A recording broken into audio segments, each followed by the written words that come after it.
I want to be sure every now and then, like your face will pixelate, just a quick second, like quickly.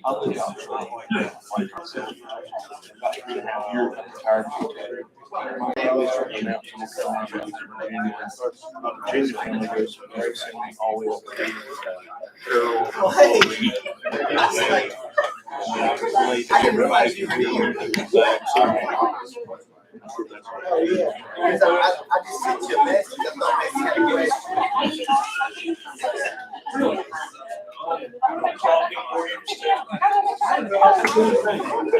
Yeah, it's really not, it's even a billion, but it's not. You know,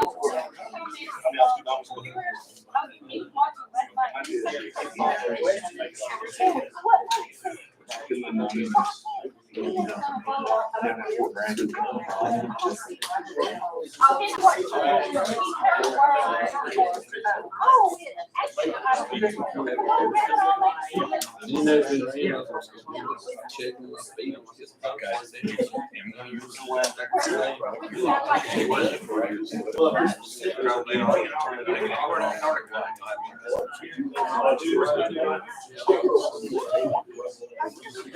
my feet on his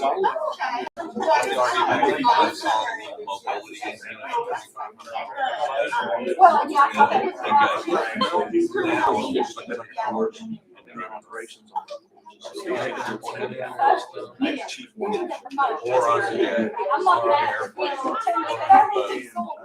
so that's good. Well,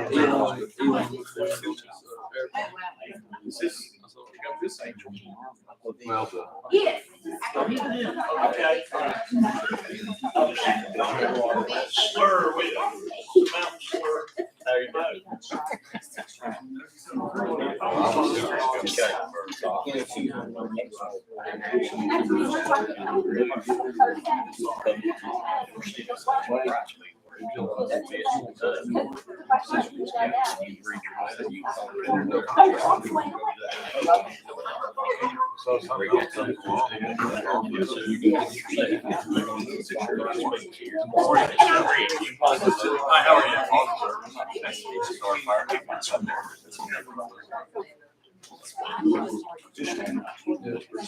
that's why I have mine.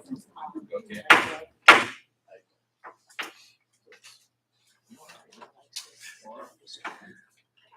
You good, man? Oh, yeah. Do it again.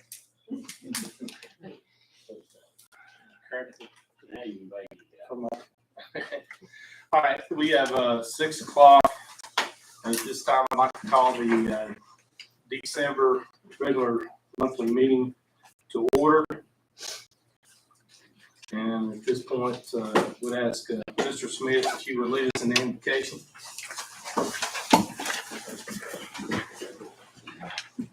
Okay, Mr. Chairman, thank you. Father, thank you for the day that's been given. Thank you for the good crowd that's here tonight, that's engaged in what's going on in their county. Thank you for our board of supervisors that serve so faithfully. And thank you for this time of year. May we remember the real reason for the season, for it's in your name we pray. Please will join us for the pledge. Pledge allegiance to the flag of the United States of America and to the republic for which it stands, one nation, under God, indivisible, with liberty and justice for all. Thank you.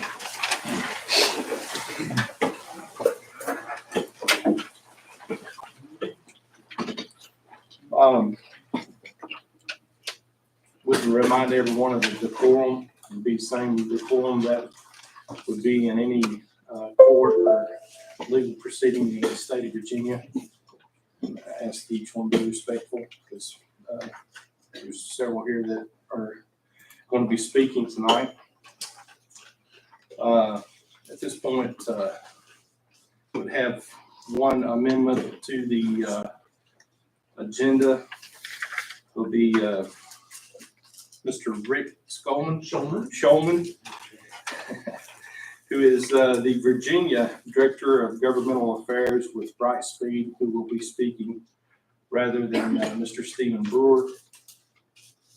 And also, since there are some citizens that are here to speak to Brightspeed, if there is anyone that is signed up for the public comment portion that is here to speak concerning Brightspeed, if you've not signed the public comment form out in the hall, you may do that at this time. Also, I would ask the board to consider amending the agendas that we might have public comment so that we wouldn't have to detain the director. And so he would be able to hear any comments that the citizens might have. Mr. Chair, I make a motion to approve the agenda with those regulatory changes. Second. All in favor signify by saying aye. Aye, also aye. Okay. Sir, good to have you with us. Thank you. I think I've been here quite a few times before, Mr. Chair, members of the board. Been in the county before. I said I drove down from Wytheville, and that drive down 21, I'm sure is absolutely stunningly beautiful, but not in the rain and at night. So look forward to coming back down. I'd like to tell you just a little bit about myself, the fiber plans, but really what's most important to you all, I know, is what's going on with the copper network here in the county. So that's kind of what I wanted to spend most of the time talking about. Just a little bit of my background. I would say, Mr. Chair, that I'd like to say I'm the new guy, but obviously that doesn't work with my gray hair. I'm not so new. Actually been around quite a while. I'm a retired military. After my term in the military, I worked as a lawyer in the Justice Department in DC for a few years. And then about 25 years ago now, I moved into the telecom field.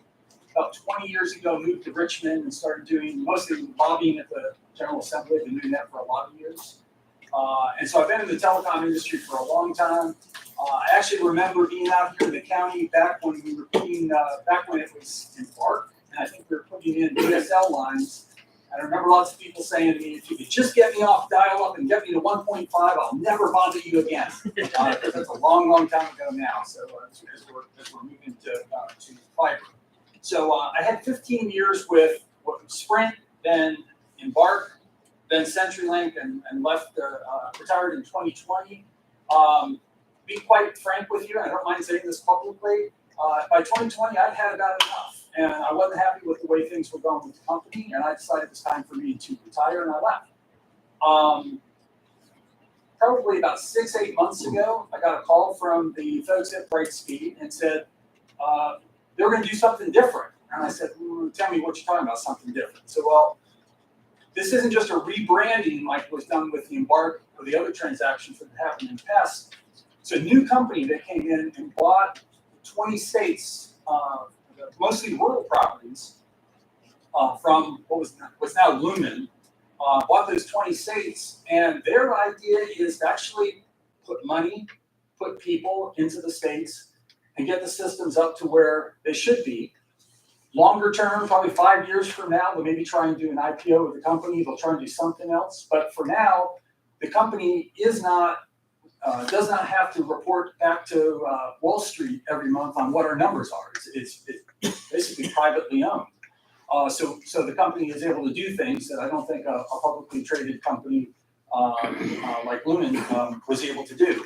So anyway, going back a few months ago, I got a call and said, they're really willing to do it. And I said, look, I'm willing to come back, but under only a couple of conditions. First of all, when I left, I was responsible for 12 states, and I had 2 people working for me. And there was no way that I was able to do the job to be out here and meet with you all or do much of anything else. It was just too much to do. I said, I'd come back only if you're looking for somebody that's seriously just going to be here in Virginia, and that's what they were looking for.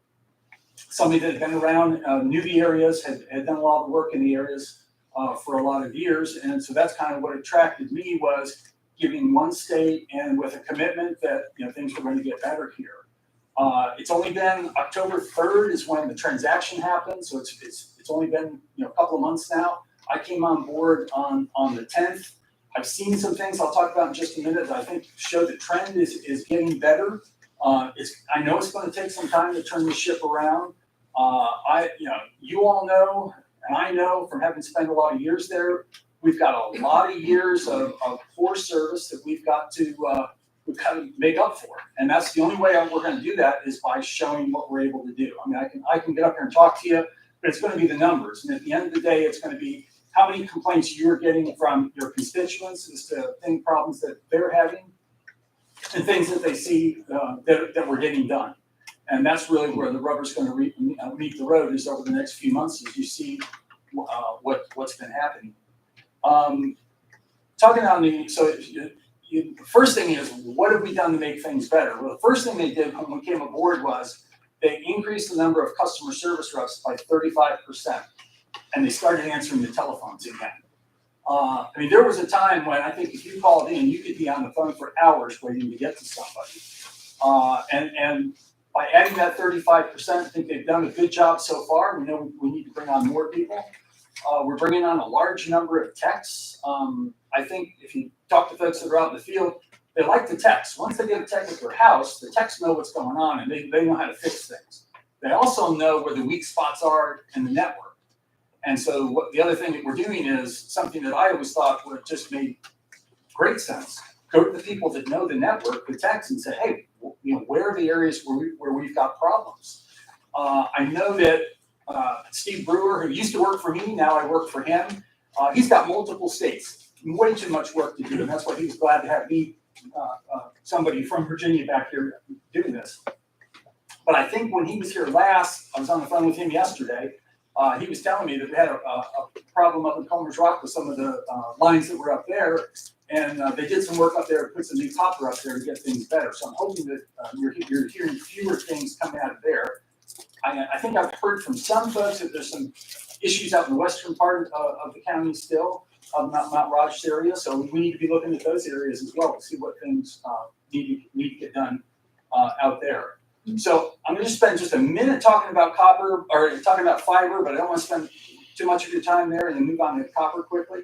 We're doing a lot of things in fiber. Now, I know you all have your own plan going, like a lot of people are. There's all different plans out there, how people are attacking the broadband issue. I know you did one of the earlier grants through VADI with a utility leverage program to partner up there, and hopefully things are going well up there. We're doing a bunch of grants. We're doing a huge one in Albemarle right now. We've got an application in for Rockbridge, so we're still doing a lot of fiber stuff. The fiber eventually, 5 years from now, whenever, you'll have enough fiber out there that hopefully folks will be able to move over to fiber and get off copper. The fiber it's a lot better, it's a lot more reliable. Obviously, you can do a lot more on it, and there probably will come a day where copper is like the old rotary phones. You just don't see them anymore. Until then, though, there are lots of areas. Most of the areas that we serve in Virginia and in our other 20 states are fairly rural areas, and they're rural areas where there isn't great cell phone coverage. I saw that coming over the mountain. Not great cell phone coverage up there. People rely on that copper line to call their friends, but more importantly, to call 911. And that system has to be up and running. And we know that. And when it's down, we've got to get in there and repair it quickly because people are relying on that for their lives. So we're doing a lot of things in copper. We've got a lot of things in fiber. I think we're looking at 60,000 homes that we're going to pass in Virginia over during next year. And they're in places like Marion, up in Page County, so that they're in a lot of the rural areas. We're not just concentrating in Charlottesville, Albemarle, which is our most populated area. So a lot to talk about there, but for you all, I think I want to spend just a couple minutes talking about what's going on with the copper. So as part of the transaction, to get approval from the commission, the State Corporation Commission, the commission has jurisdiction over voice copper networks. They don't have jurisdiction over the broadband. So one of the things we had to do is we had to get approval from them in order to do the transaction. And their concern is the copper network. So what we did with them is we worked out an agreement with them where we agreed that we would have commitments on the copper network going forward so that we have reliable service. So there's a series of metrics that we had to agree to. And there are things like out of service. So for instance, we have to be, in 80% of the time, we have to restore voice services, 80% of the time, we've got to do that in 48 hours. And 95% of the time, we have to do that in 96 hours. And there are a couple other metrics, trouble reports in the network, how many of those we have. And so we track those statistics, and we use that information, and then we provide it to the State Corporation Commission. And I'm doing the first one of those tomorrow with the metrics. We've already shared them with them. Out of the 4 metrics that are there, we're meeting 2, we're not meeting 2 others. And the commission is going to give us a few months to get the numbers back up to where they ought to be. And if we don't get them up to where they ought to be, then they can require us to do a corrective action plan. And my goal, and one of the things I do, is make sure we don't have to do a corrective action plan. So we've got these other 2 metrics. We're meeting the 96 hours, but we're not meeting the 48 hours yet. We're close. I think the requirement is 80 and we're at 76. So we'll get up there. Obviously, we'd much rather be at 24 to 48 hours to get things done. We want to get things fixed just as quickly as we can. There's also a requirement in there. We've been doing a copper rehab program with 4 counties where we knew we had some problems. So we went and we looked at the cables that were having a high number of troubles, identified those, went in and did a lot of replacements on those cables, and that helped in the places where we had the most problems to help bring our numbers down. We're going to be looking at continuing that going forward for this next year, doing the exact same thing, looking at the troubles, how many are we getting, trying to identify the key places where we see a lot of repeat issues, and then going in and making the fixes on those to help us. I mean, to make the numbers is one thing, but it's really to provide better service, right? That's really what we're trying to do here. So that's the last piece. The other thing we do is we have periodic meetings with the State Corporation Commission. So I'll be meeting with them every month. We've had 2 meetings already, going over the numbers, telling them what we're doing, and they hold our feet to the fire to make sure that we do what we're saying. I didn't want to take up too much time. I know folks that may have questions. As I said, I think the key point is going to be what do the numbers look like? What do you see them? What do the numbers look like? And I recognize we've got a long way to go to get back from where we are. This is not my first and only time here. I will be back, and I will be providing information to you all regularly on what's going on, what our numbers look like. We're not going to hide the numbers. We're going to make them public for everybody to understand where we are, and you'll be able to see exactly where we are on the numbers. So, with that, thank you. So on your copper maintenance, I've seen it a little bit better, but it still sucks. All right. And even just when I get a line put in, there's an expectation that somebody's going to come back and bury the line based on it. They haven't shown up in 3 weeks.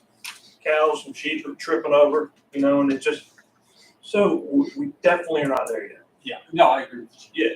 So on the DSL maintenance, on the copper line piece, I mean, we are living with it. Is there a plan to, like you did in Comer's Rock, that focus on powder mill? But there's a lot of other areas that are in worse shape than that place. And is there a plan to, I mean, if you're talking about running fiber everywhere, I mean, APCO's put fiber in the county, but that's just a middle mile. The challenge is fiber to the home. That's where we're really struggling. So whether Gigabeam does it or Brightspeed does it or whoever, is there a plan to replace that copper line with fiber so that we can solve both the phone problem and the broadband problem and some of the cell phone, because you can talk voice over internet? Is that part of the plan for Grayson County? The not replacing the copper with fiber.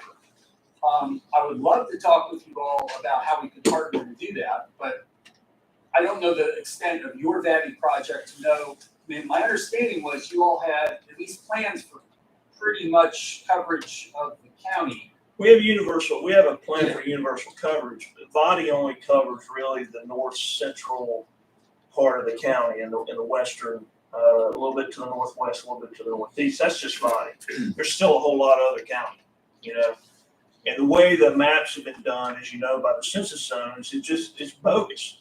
And so the big companies, Brightspeed being one of them, it's Comcast and all them say, yeah, we got one person served, so the whole Central Zone is considered serving. And we all know that's BS. And so the challenge, you're in the telecommunication business. You know, APCO's not, you know, they may want to be, but they're not. And so if you're coming here telling us that we're going to help you solve this problem, it's a multi-tiered problem to solve, given where communications has evolved since that copper went in the ground. What is that plan? So- when can we really expect to see some difference in Brightspeed on what you're doing here? So on Brightspeed, well, let me put it into two pieces. That's why I try to keep them separate. One is copper, one is fiber. Fiber is going to take a partnership to get those things done. And I am willing to come back down here and meet with you all and talk with whoever. To be honest with you, I thought there were a couple of doors that just weren't open, but with what we've just been through with COVID, maybe doors have reopened and we should be talking to people that we didn't talk to before. We also didn't have the people to talk to people before. But I am more than willing to talk about what kind of partnerships we can do to reach those other areas. If we've got unserved area with the new mapping that's supposed to be coming out, we should be able to get a whole lot better and get away from the census block thing that we're doing now.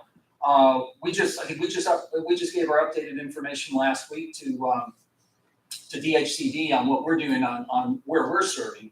So they should be able to get a finer detail. Not so sure how long it's going to take for the FCC to get it together, but Virginia, we were ahead of the game by getting our own map put into place and populating it and doing our own updates. So I would love to look at some of the areas where there might be some opportunity to partner to do fiber. We haven't traditionally, old CenturyLink did not do the Dominion ADP deals with utility leverage like you all have done and some of the other providers have. Again, I just don't think we had the people that had the discussions. I guess where I'm going is that you already have infrastructure in place because the phone system through the rural initiative back in the mid 1900s put the phone system here. So the infrastructure is there, the copper's there. You obviously ran it at some point. As a telecommunication company, why isn't that your approach to solving this problem of improved communication at everybody's home? The problem is that network that was built. And be careful what word I use to describe it, but it's not the system that you can use nowadays. We can't rely on that going forward. Correct. So that's what I'm getting at. right. So it will have to go. The copper network will have to go away and get replaced by a fiber network or whatever other. Is it satellite? Is it fixed broadband? Whatever it might be. I think we're coming to the conclusion though that fiber is really seems to be the best answer for most places, but very expensive, and especially in the rural places, it's very expensive to do. So what we are doing is we can talk fiber and things we can do to bring fiber, but the reality is that fiber isn't going to be here anytime soon for a lot of areas, and in those areas, that's where we've got to be investing in the old copper network, that old equipment, making sure that that's all working, and that those copper lines are working. Until either we build fiber or somebody else comes over and builds the fiber over the top of us. Okay, and then last question, Mr. Chair. I think no problems. The technician question. All right. So when Mr. Brewer was here in September, he talked about we're adding all these technicians and all that stuff. And you're right. The technicians that live here, we know, and they are good people trying to solve the problem. But getting them to the house is still frustratingly, it's miserable. I tried it on your chat page. I tried calling a number, get sent to you're former CenturyLink people. You get sent into the freaking abyss, and so. I finally got through to them, and they finally got there. But so the technicians, they said they were going to add more technicians. Are they going to be a regional focus? Are you going to put one per county more than what we currently have? What's the approach there? In fact, I was at a training session last night in Charlottesville where we had probably 24 techs that were there from all over the area. Some of them are going to New Jersey, some Pennsylvania, some Virginia. So we're adding them everywhere. I think our requisitions for Virginia are about 20 overall that are going to be coming in. And I can't say specifically how many are coming to, we've got our main wire centers are around here, how many are coming into here, but we are adding people on to each of those areas because we know we don't have enough techs. It's nice to be able to use contractors, but really the contractors don't know the network, they don't know the areas. I had a guy yesterday call me, had a contractor from Florida who was out working on it, and he just doesn't understand the network. And so, we prefer to have our own people, especially coming to homes. We want somebody that's got a Brightspeed badge that's coming in to a home and not a contractor that's doing that kind of work. Yeah, I just didn't get, when I try to get to, so what we end up with is workarounds, right? So, hey, I know Brian. Brian works for Brightspeed. Brian, can you get this work order in for me? That's how it works. Yeah. It doesn't work through the way it's supposed to work. Yeah, And and you can't run a business that way. No. It doesn't work. We know that. Yeah, it drives me batshit. Well, and I gotta tell you. the other piece that's tough is that the conversion, we didn't just change the company over and put a new sticker on the trucks. We have new networks so right now what's happening is we have these systems that we are creating, but for the time being, until we get these things up and running, we're also relying on service agreements that we have with Lumen CenturyLink to get some of those things done. And one of the biggest fears was going to be, is this going to be like we had the big fear of year 2000? When you make that transition over from CenturyLink Lumen over to Brightspeed, what happens in those systems? And some of what you're seeing is the crossover in those systems. And I deal with them every day where somebody will call and will say, well, they told me I need to go through the CenturyLink process. No, you're not CenturyLink anymore. You're now a Brightspeed customer. So there are going to be some roadblocks until we get over that hump and get our own systems in place as well. I agree. That's true. One question on that is we've been going. Can I ask one question? You mentioned 4 counties.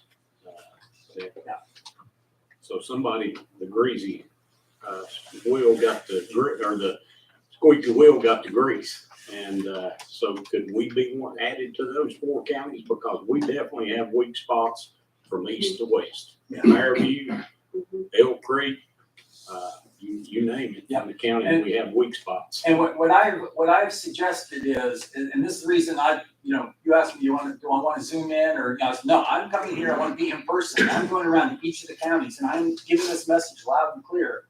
I will work with you to make sure that we know the areas where you think you have issues that we can concentrate the focus on to see, because you're exactly right. There were 4 squeaky wheels, and I wasn't part of the process. There were 4 squeaky wheels that got themselves a little grease in the process and got some of those copper lines rehab. That's what we're going to be carrying forward and looking at all the rest of the network over this next year.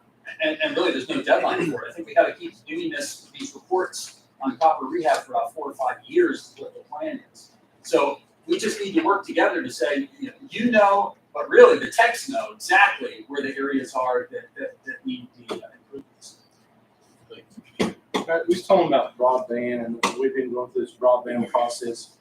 Found out that there were several companies that have just splotches of dark fiber in the county. And you've been speaking to copper. Have y'all inherited from CenturyLink any dark fiber? Y'all have any kind of fiber in this county? Well, I know we have fiber because I say that. Pretty sure that a lot of our DSL devices, because I was around when we built the first ones, they were all copper fed, and then over time, as we reached capacity on those, we then brought fiber to those devices so that at least we could open up some more broadband on the DSL. So there is technically fiber, but most of that fiber, I think, is all used to feed the DSL sites. So it wouldn't be fiber that are actually to homes, and there may be some to businesses. I'm sure that we probably did some special lines to some big businesses that were willing to, back in the days when they needed that kind of bandwidth, and were willing to pay to have fiber brought directly to their So no significant expanses of fiber that could service a community.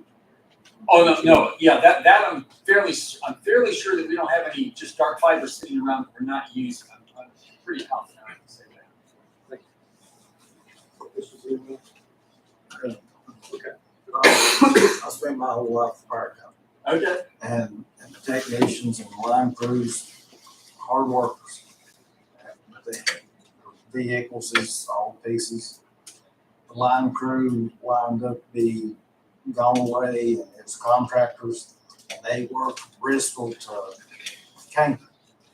And it'd be like one or two contractors. Is there looking at, and on line crews, you gotta build a line before you fix it. And they're just spread out to where if you have a car wreck and you need a pole replaced, they're in Bristol. Is there anything about up in the line crew part of it? And that's part of, in fact, the discussion we were having last night is just not only line crews, but we do a lot of, don't want to use the word we, because we is different. We is different in the last 60 days. The CenturyLink way of doing it was they did not have any in-house contract build people. Any build people in-house. It was all contract. So one of the things we're looking at is, does it make more sense to have at least some crews that are internal to us, that answer just to us, that we can use on construction as well? But so there's two pieces of that, and from your experience with the power company, you have construction folks and you have folks that go out and do the maintenance and repair. So we're actually looking at the construction. Does it make sense to bring our own construction people in? On the line crews, that's what I was talking about. Those are the people that we're bringing on. The class I was at yesterday, they're up climbing poles. So they're doing those are people that are coming in doing the basic the line crew work that you see. Okay. Sir, we have a few people. Is there anyone on the list outside? It's back here somewhere. Is there anyone else? You're sign up for CenturyLink comments?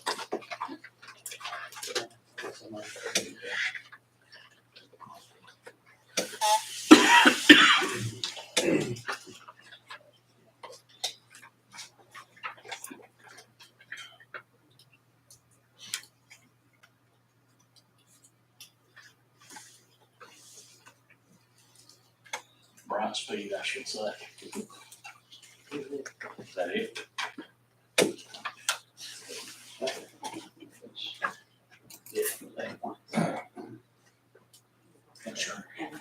And I will say that, we do have several presenters that are here tonight that are on the agenda that we've kind of asked them to limit theirs to about 10 minutes. So we want to try to get as many of you in here that want to speak to the CenturyLink issue. So during that period, try to limit your comments to 3 minutes, please, okay? If you will, when you come forward, just state your name and address, please. April, I'll let you.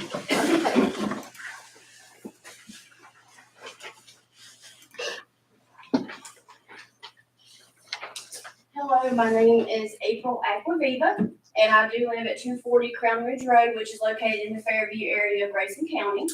And so it was brought, well, actually Donnie Ramey, I think you guys have probably spoke with him at some point in time, but we were all asked to kind of present letters, regarding our service in our area. CenturyLink or now Brightspeed is our only option for a landline or internet. And so I have been in this area for 52 years of my life. And so the area that I live in, I know that the lines have really not been upgraded in quite some time. So I feel sure it's probably copper wire. I'm not sure. So I guess my $1 million question is, how loud do I need to squeak to get some grease to be on the copper we have? We have several, elderly people that do live in our area who depend on a landline because the cell service in our area is not the greatest. The internet service, we can try to watch Netflix, Hulu, things like that. We might have 5 minutes of viewing, and then the rest of the time is buffering. and it's off and on, so you can't have a continuous, entertainment. So with that being said, the lines have been there for quite some time. I feel there is some erosion, so there's probably some damage to the covering of the wires that are in the ground. My father has cardiac issues, and his pacemaker is monitored through the phone. So we've had several issues with that, which is, is a safety issue. Also, Mr. Donald Ramey, we tried to call him tonight to say, hey, would you like to come to this meeting? We'll come pick you up. We could not even have a conversation with him because we couldn't hear him because of the static. So anytime it rains, snows, any type of a storm, you can guarantee we do not have phone service and we do not have internet service. So which is also a safety issue. I'm a nurse. Sometimes we have a chance to work remote. I'm unable to work from home. The children during COVID and even still presently do not have enough internet strength to do their homework, to Zoom meetings, anything like that. So we do have a great issue in our area. So we're actually, really requesting, we are in a technology-driven world, and so we would actually like to, have dependable, high-speed internet, telephone, and actually get what we're paying for. So, Thank you. Thank you.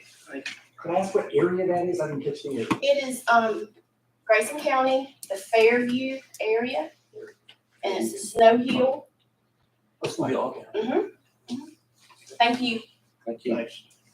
Next, Mr. Doug Osborne.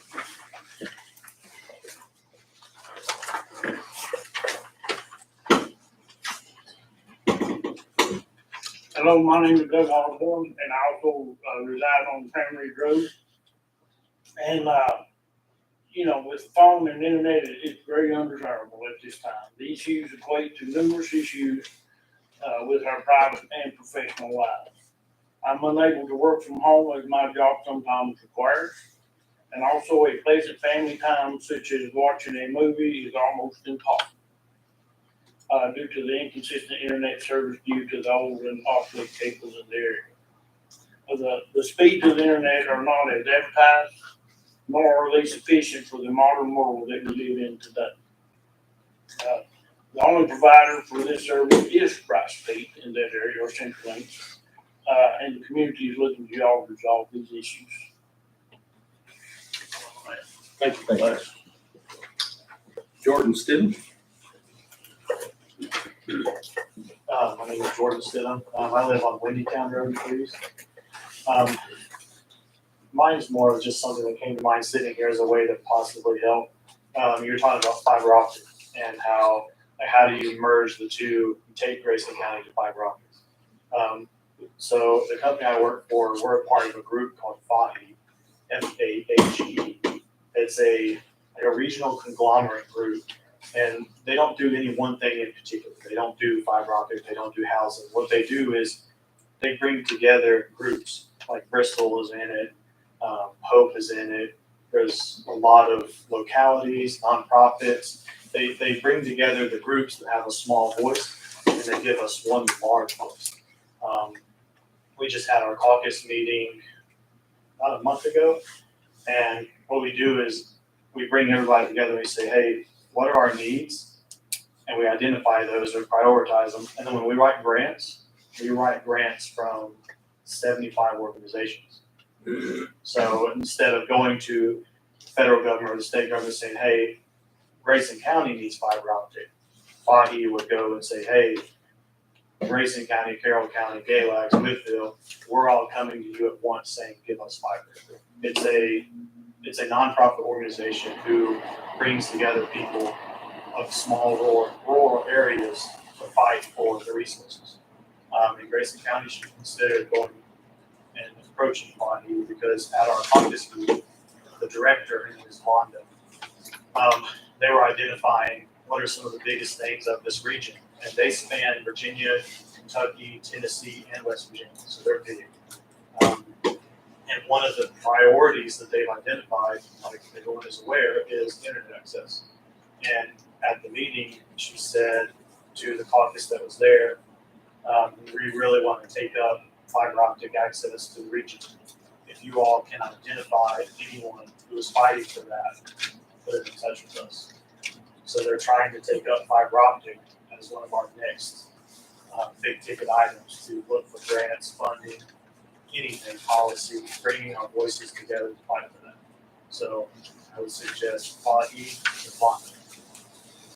Just see if you can join the team and pull that together. Thank you. Thank you. Okay, we would have some additional, excuse me, from citizens. I kind of shared it with the board members, and we'll take a turn. I think there's 4 letters that we have here at this time. So, Mr. Anderson, will you read your letter? Yes, I'm reading on behalf of Pat Simone. To whom it may concern, I have lived at 357 Crown Ridge Road for 15 plus years. During this time, the phone and internet service has been horrible. The phone line had tremendous amount of static, and the line was down a lot more than it worked. I could not get enough service to benefit paying the bill. I canceled my home phone service due to the aggravation. We desperately need reliable, good phone/internet service on this road and in this community. And that's 357 Crown Ridge Road.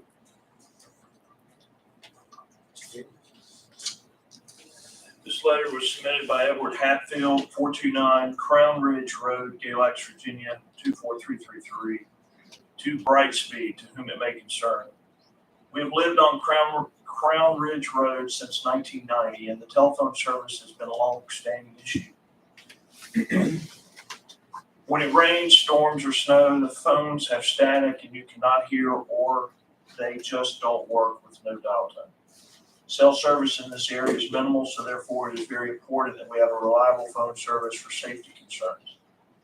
The internet service is not consistent and it interferes with the normal activities that we use internet for, such as streaming, using the computer, and monitoring our pacemaker due to cardiac issues and oxygen dependence. I am not the only elderly resident on this road or in Grayson County, so it is imperative that we have reliable phone service for safety and health reasons. We have had lots of issues with this phone service over the last 25 plus years, but to this date, no one has responded to our concerns by updating the tattered, buried lines that were installed 30 plus years ago. When we ask the technician at CenturyLink why the service is so poor, the response is always that the current lines are very old and damaged. We have no other option for any other telephone or internet carrier in our area, so we would like to have the quality of services that we are being charged for. Sincerely, Edward Hatfield. Okay, the letter I have is from Greg Collins and Susan Hatwood, and it's to whom it may concern. My family has owned a house located at 807 Crown Ridge Road since the early 1990s, and the land has been in our family for over 100 years. The phone carrier for that area was CenturyLink.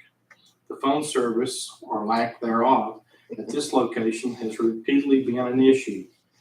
This area did not have adequate cell service early on, and for safety concerns, we felt it necessary to keep the landline phone at our house.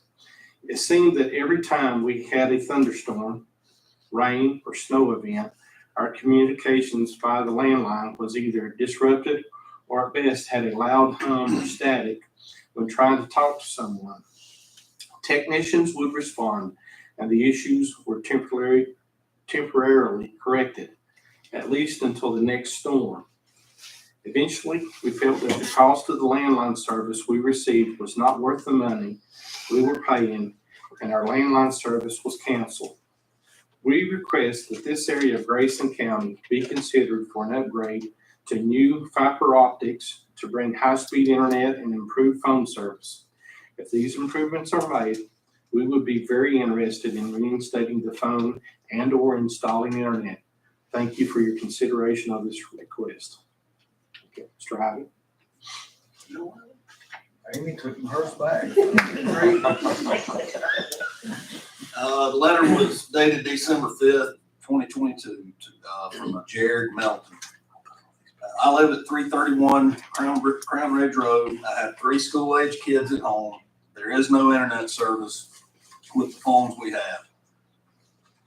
Our kids cannot do any work on their Chromebooks. I myself can't work from home since there are no options for internet where I live. The phone lines are old and need to be replaced. The elderly need to be able to use a landline. It's 2022. There is no reason that our county should not have better service. Thank you, sir.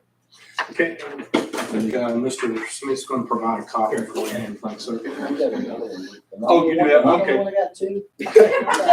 You're special. I see. Okay, I'm sorry. Oh, you got two? Yeah. Okay. Okay.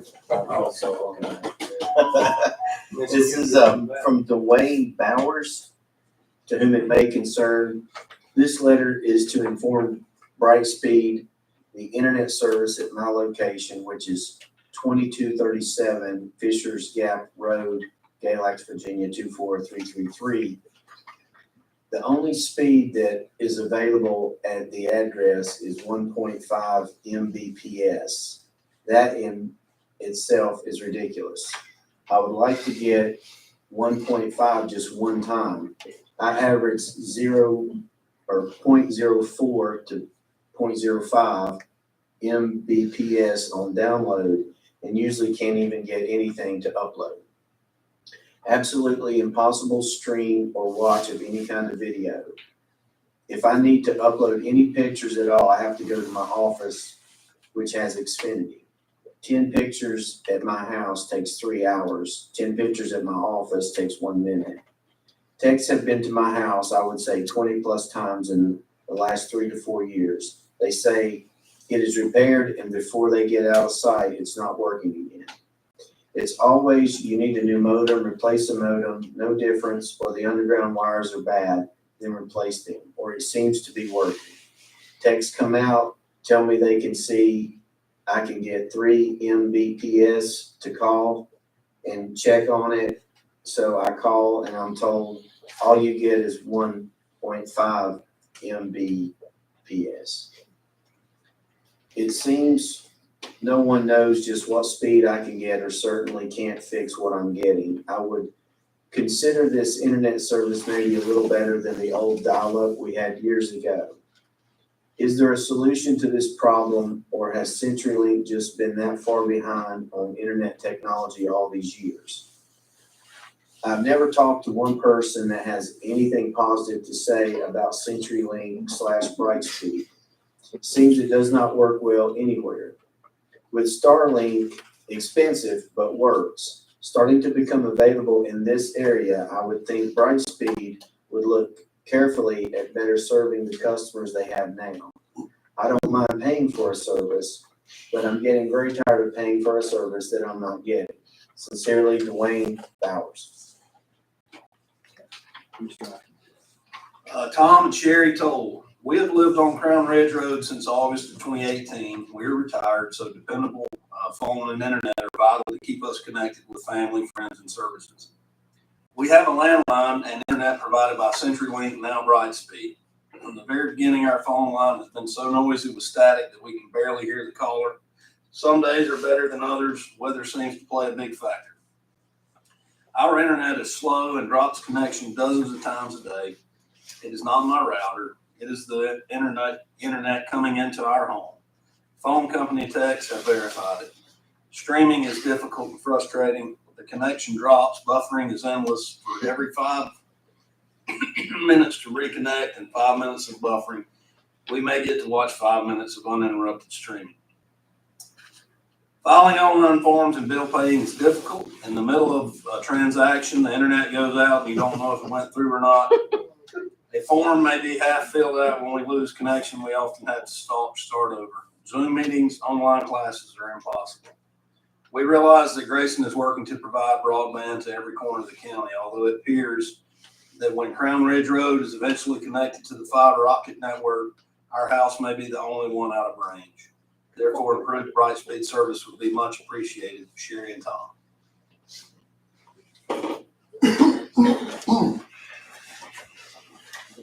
We'll get some copies for you. Okay. So Rich, you said you're gonna come back. Oh, yes, sir. When is that? I'm trying to make the rounds. We serve 22 counties. I think in my 60 days, I've been to 5 so far. So I'm trying to at least get one visit in before I do seconds. But, you know, I'm pitching 6 months down the road. Things ought to be better. So May of 2023, we're gonna put you on the agenda. Okay. Next year, the date I put on my calendar. Yes.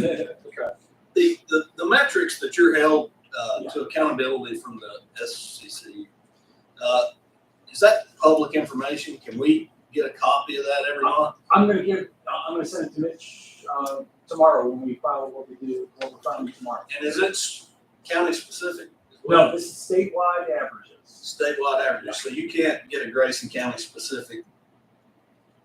I have a Grayson County specific. That's really the only one that we would be interested in. Yeah.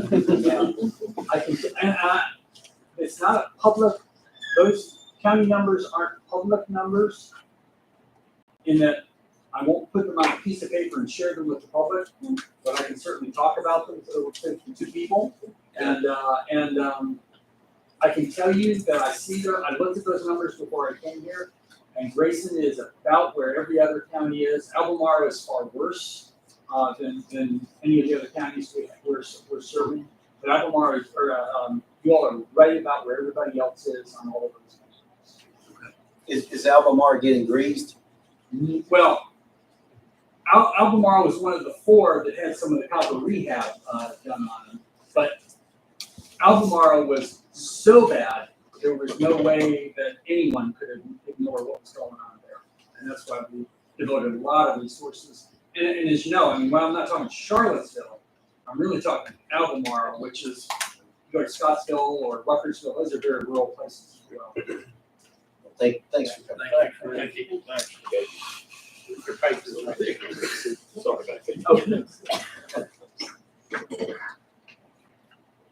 Next presentation we have is Mr. Jordan Stidham, Director in Finance and Development. Good to have you, Jordan. Thanks for having me. So I'm actually here representing someone besides Philip. I was approached, I believe Mitch connected me with the people in Freeze. So I don't know if you all are familiar with the projects in Freeze that Mr. Reeves and Ed Will have been working on. It was the old hotel, the business condo, and then what was going to be a restaurant in the end. Initially, the approach that they took with that was a lot of pushback from the town and general population. And so they approached me and they said, Mr. Edfield specifically said, hey, we want to do what's going to help the county. We don't want to be fighting people at every turn to push this through. What can help the county the most? So then we all met with the town of Freeze and discussed what some needs were of the county. And so I'm here today to tell you guys what the current plan is with those 3 buildings and to ask for a letter of support for you all so that I can take that to the Grayson EDA. And then B, for one item in particular, potentially some operational or startup assistance. So with the 3 buildings down there, the historic hotel on the end, I'll start with that one. They're looking at converting that to a children's home to help assist with the foster care needs in the area. We've been working with Grayson County BSS to pull the statistics and the numbers as far as operational goes. And tomorrow morning, we're meeting with the Department of Social Services as well as Virginia Housing from Richmond. I'm representing that group from the state. We're all going to meet at the hotel and talk about the impacts that it can have, the funding opportunities, operational costs, things like that. And so that project is going to address, as everyone knows, the excessive amount of children that are in foster care right now. And so the business condo in the middle, what's happening there is they're looking at converting that to a daycare center. I know I've heard time and time again that childcare is one of the biggest issues in Grayson County next to communication. And so we got to putting our heads together and figured that they're going to go through the building completely, I mean, it's, I don't know if you guys have been out there, but the amount of money and time that they put into those places is outstanding. Completely remodel these buildings. And so this is going to be like a really, really nice daycare center for everyone in the surrounding area. And the third building, the building that was going to be a restaurant, they're working on completely remodeling it. And right now, the consideration is, do they operate it as a restaurant? Or do they start a restaurant and look to sell that to someone else to operate a restaurant in Freeze? And so, I don't know how many of you are aware, but Mr. Reeves lives in Freeze. I live in Freeze. And so these projects in particular are important to us as far as developing the area. It's no secret that Freeze, in all sense, economically struggles. And so to have individuals that are coming into the area and putting in their own money to develop it. I can say without too much detail that down the road, currently under contract, being reviewed is a significantly larger investment. Talking in the several $1 million range within Freeze. And so this first phase, which is the 3 downtown buildings, we're hoping to address those needs of the foster children and the daycare, and to hopefully push some additional economic development through opening up a restaurant or selling it as a restaurant building. And so with that, I'd like to open it up to you all. Questions?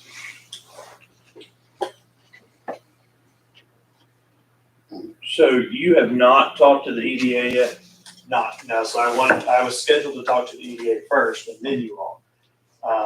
I rescheduled my visit to the EDA because I wanted to get your all's feedback, support, questions before I went to them. And then you mentioned about, all the properties in the town for these. Where are you on resolving those issues? Do you think there's still opposition for the town?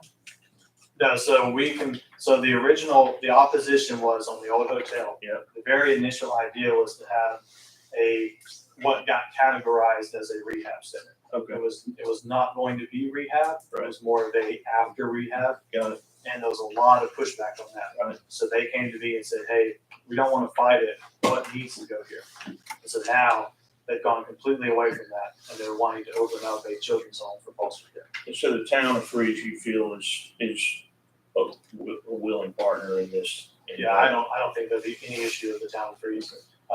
And like I said, Mitch was at the meeting. Yeah, we all met with the mayor, town council members. They were there. I was there. Mitch was there. And we all got on the same page and said, hey, you don't want a rehab center here? Fine. What can we do to help? And so, like I said, they've already put a significant amount of their own money into these projects. Yeah, I'm encouraged with what your ideas are down there. Freeze to me is like, it's a gold mine. The river there, the state park, there's just so much potential I think there. So it's interesting to hear what you're thinking about doing. I'm glad you're thinking about doing it. This will be kind of geared toward the Fostering Futures program. You're speaking with me. No, That's kind of what you're looking at. This will be separate. So the Fostering Future program, I'm working with the director of DSS here for identifying a location for that. The current idea is hopefully Elk Creek. That's kind of pending at the moment. This one is going to be kids in the foster care system, like children. So 5 to 12 years old, they can't find a foster home to house these kids who need somewhere to go. These gentlemen are putting their money into the old hotel, completely remodeling this thing, like everything top to bottom, to give those kids somewhere to live. So this would be kids 5 to 12 currently in the foster care system. The Fostering Futures is pending Elk Creek, working separately. So we're trying to address it in both areas. We've got these gentlemen here that are addressing kids that are currently in the system. And then I'm working with DSS to address the kids that are aging out of the system to prevent them from becoming homeless and help them get through college and into the workforce. So 2 separate things going on at the same time. So, sorry. Go ahead. So The Fostering Futures that's the program you described to us last February, I think it was. Correct, at the elementary school. And in that discussion, I believe you said that would be specific to Grayson County kids. Yeah, so that one was gonna be, priority to Grayson. But if space was available, Gail asked Carol could join. So if there was a vacancy. Yeah. So with this program that these folks are wanting to do, is that specific first choice to our DSS, to our county? Yeah, so my understanding, and, I don't work with the DSS, Kristen could probably tell you much better, but with it being in freeze, the goal of foster care is always to keep the children closest to what they're comfortable with. The last thing you want to do is take someone from Grayson and send them to Rome. So with there being a new home in freeze, if there is that excess need in Grayson, Carol, Galax they would get the priority there because, you're gonna have like Roanoke and stuff saying, hey, we need space. But Grayson's there saying, hey, we've got to be it. And Grayson's gonna be first. I know me being freeze, Mr. Reeves being freeze, we try to take care of our own first, and then help with the excess capabilities. The second part to my question is, as far as the restaurant part goes, is that, if you're asking for some startup funds or initial funds, is the restaurant part of those funds, or is it just foster care and daycare? The foster and daycare is the funds we're asking for. The restaurant is just something that they're doing to try and revitalize the whole area.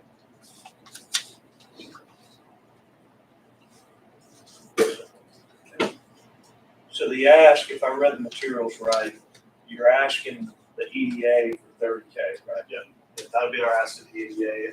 My ask particularly to you all is a letter of support saying that the county is in favor of this, and if there is any type of discretionary or budget amounts that can be given specifically to the daycare center to help get it off the ground going, since that is a critical. So more of a question for administration. I mean, EDA falls under us. Haven't been on this board that long, but I don't know that we've ever been asked for a letter of support or to go to the EDA from board supervisors. I don't know if there's anything wrong with it, but is that a normal process? As far as I know, Supervisor, may that be the first time that, I don't know of the board having to send anything to the EDA. I mean, that's kind of a given that if you guys support that, if the board supports What you're describing is in line with the comprehensive plan, which Yes. is the EDA is kind of charged with helping execute. So it would kind of work like Mr. Worth last month when basically one of the supervisors asked the question, have you been to the EDA? They went to the EDA, they understood that he had board support. As a matter of fact, it was said, go to them and go to the EDA and see what they say and come back to us if you need help. And so I would see this being the same way, could be handled the same way. So we're just trying to, I guess, cross our T's and dot our I's because of the pushback we got initially. We're trying to make sure that the community is aware of what's going on, the amount of effort that these guys are putting in, and just being transparent and just asking for the support, just involving everybody early on. Because I know growing up here in Grayson County, how important it is for the people to feel like they know what's going on, that they have a voice in what's being approved and what's not being approved. So we're coming to just the general public and the board first and saying, hey, here's what we're doing, what are your questions? Yeah, I get it. I guess, the EDA by design is supposed to be an independent organization.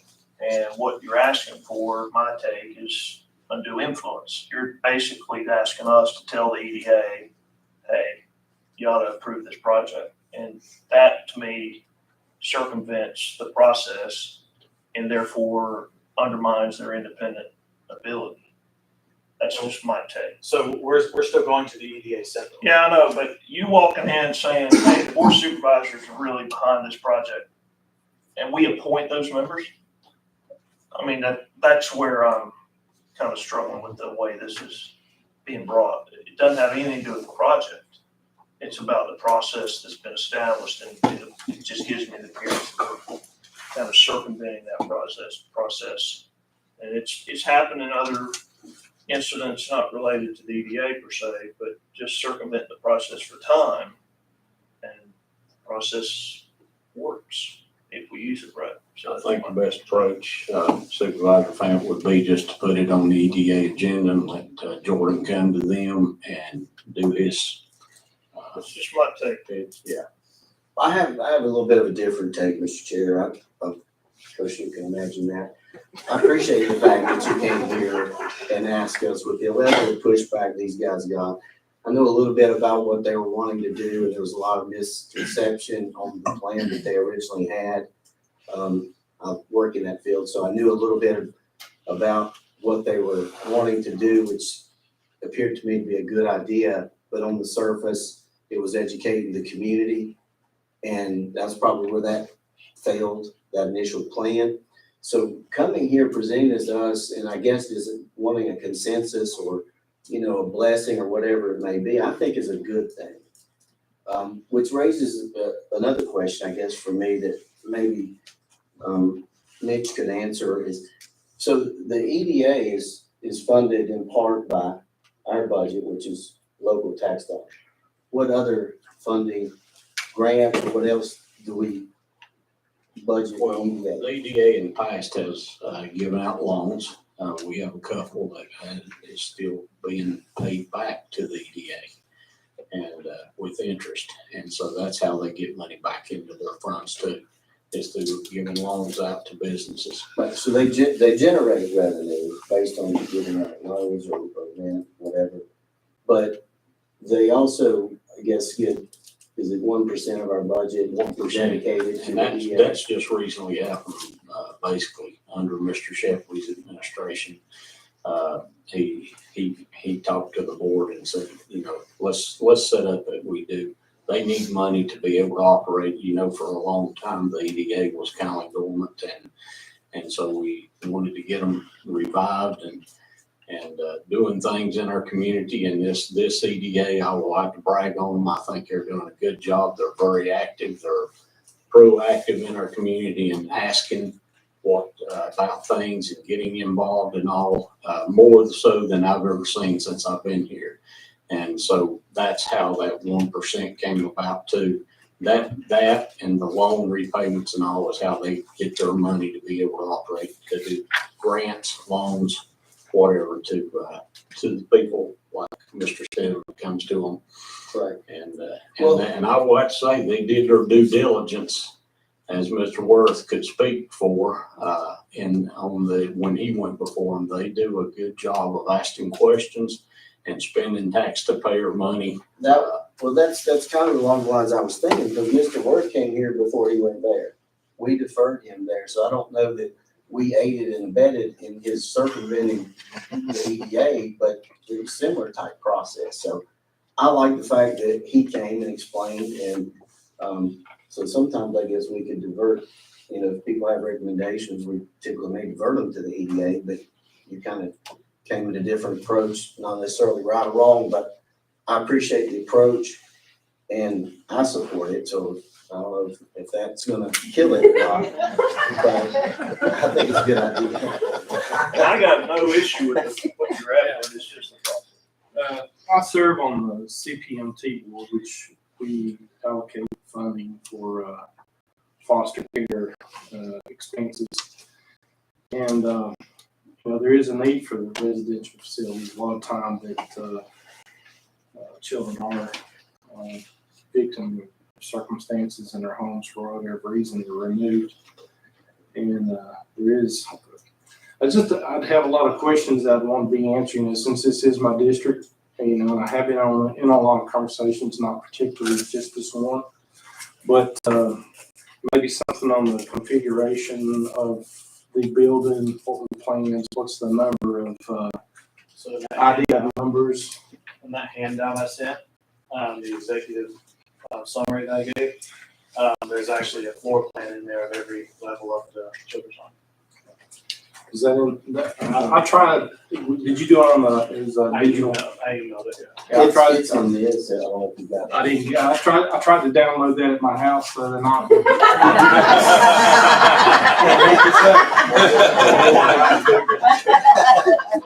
Okay, great.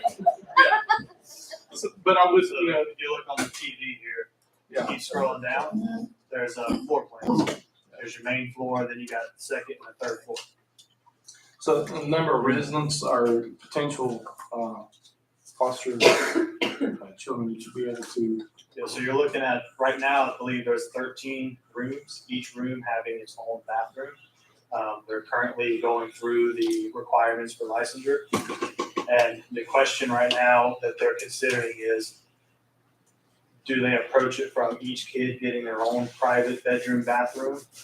Or do we like double up, do like 2 boys, 1 room, and then like do it that way? So that's up in the air. So it's either gonna be 13 or 26, depending on which approach they take. But that might play into if they have siblings that they took into foster care, that kind of thing. Yeah, So, yeah, so if they call and say, hey, I've got 2 brothers who have nowhere to go, they could go to the same room. So, Any ideas on staffing or anything? yeah, so the staffing that we're looking at, the current idea is that we would do 8-hour shifts, so 3 shifts, 2 staff per shift. So there's always 2 sets of eyes to monitor, and then a director of the overall program. So you're looking at 7 jobs total being added to that area just for the children. Like I said, we send a lot of kids to foster homes, and then there's some that put in these residential facilities that you hate to see that having to be the case. So, what's for? I like to maybe talk to some people in the district. And like I said, we're meeting tomorrow morning at the hotel at 9 with DSS and Virginia Housing. If you can make it, you're welcome to come tour the facility, pick everybody's brain, see the technical, the operations, less than any of you are welcome. 9 a.m. at the Old Freeze Hotel. As far as procedure, the EDA is like our planning commission. We appointed professional people to look this over. And I know you'd like a letter from us, but as far as procedure, the EDA, we've appointed professional people to look at this. And, if they say, no, we don't want that, then we may have to say something. But we've appointed these people to look over your plans and make the recommendation that comes to us, correct? EDA? They don't come to us. No, they can make their own decision and go with it. It's on.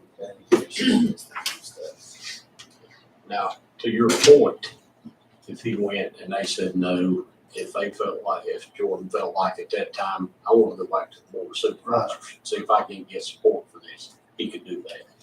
Okay, that's what I was getting at. Okay. Procedure is to go to them first and then come to us, not for us to say, you all do this, or we wouldn't need a EDA. That's what we appointed them for, is to look it over and make their recommendation. And if they say no, it ain't a done deal. You can still look at it.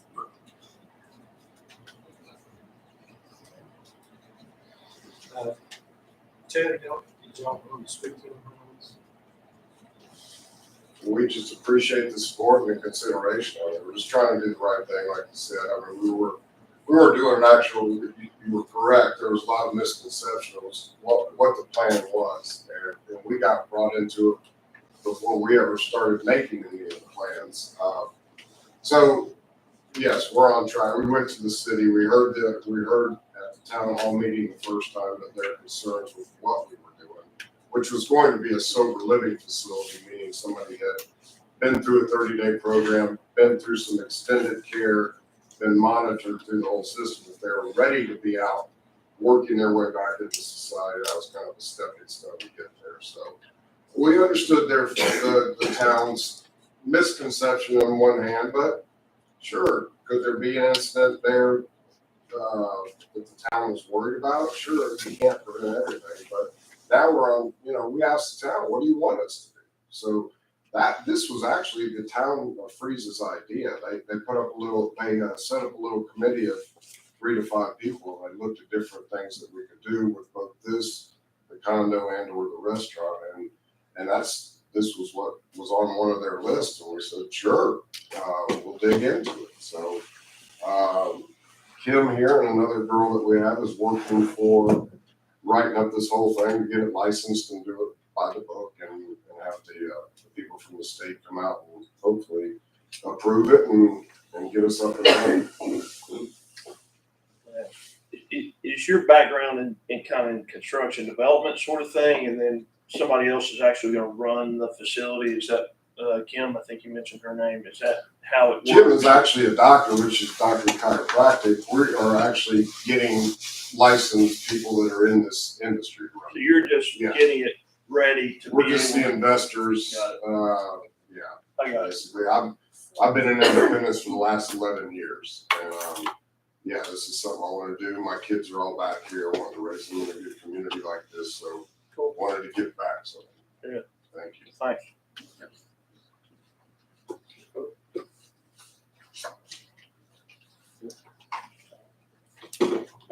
Thanks, Jordan. Can we make a comment? Public person? You can, during public comment period during May, but not now. I was just going to offer to help. You can make that comment. You can make that comment. I work, No, we're good. We're good. with someone who does exactly what you do, and I consult with them, and I will give you my services for free if I can help you. All right.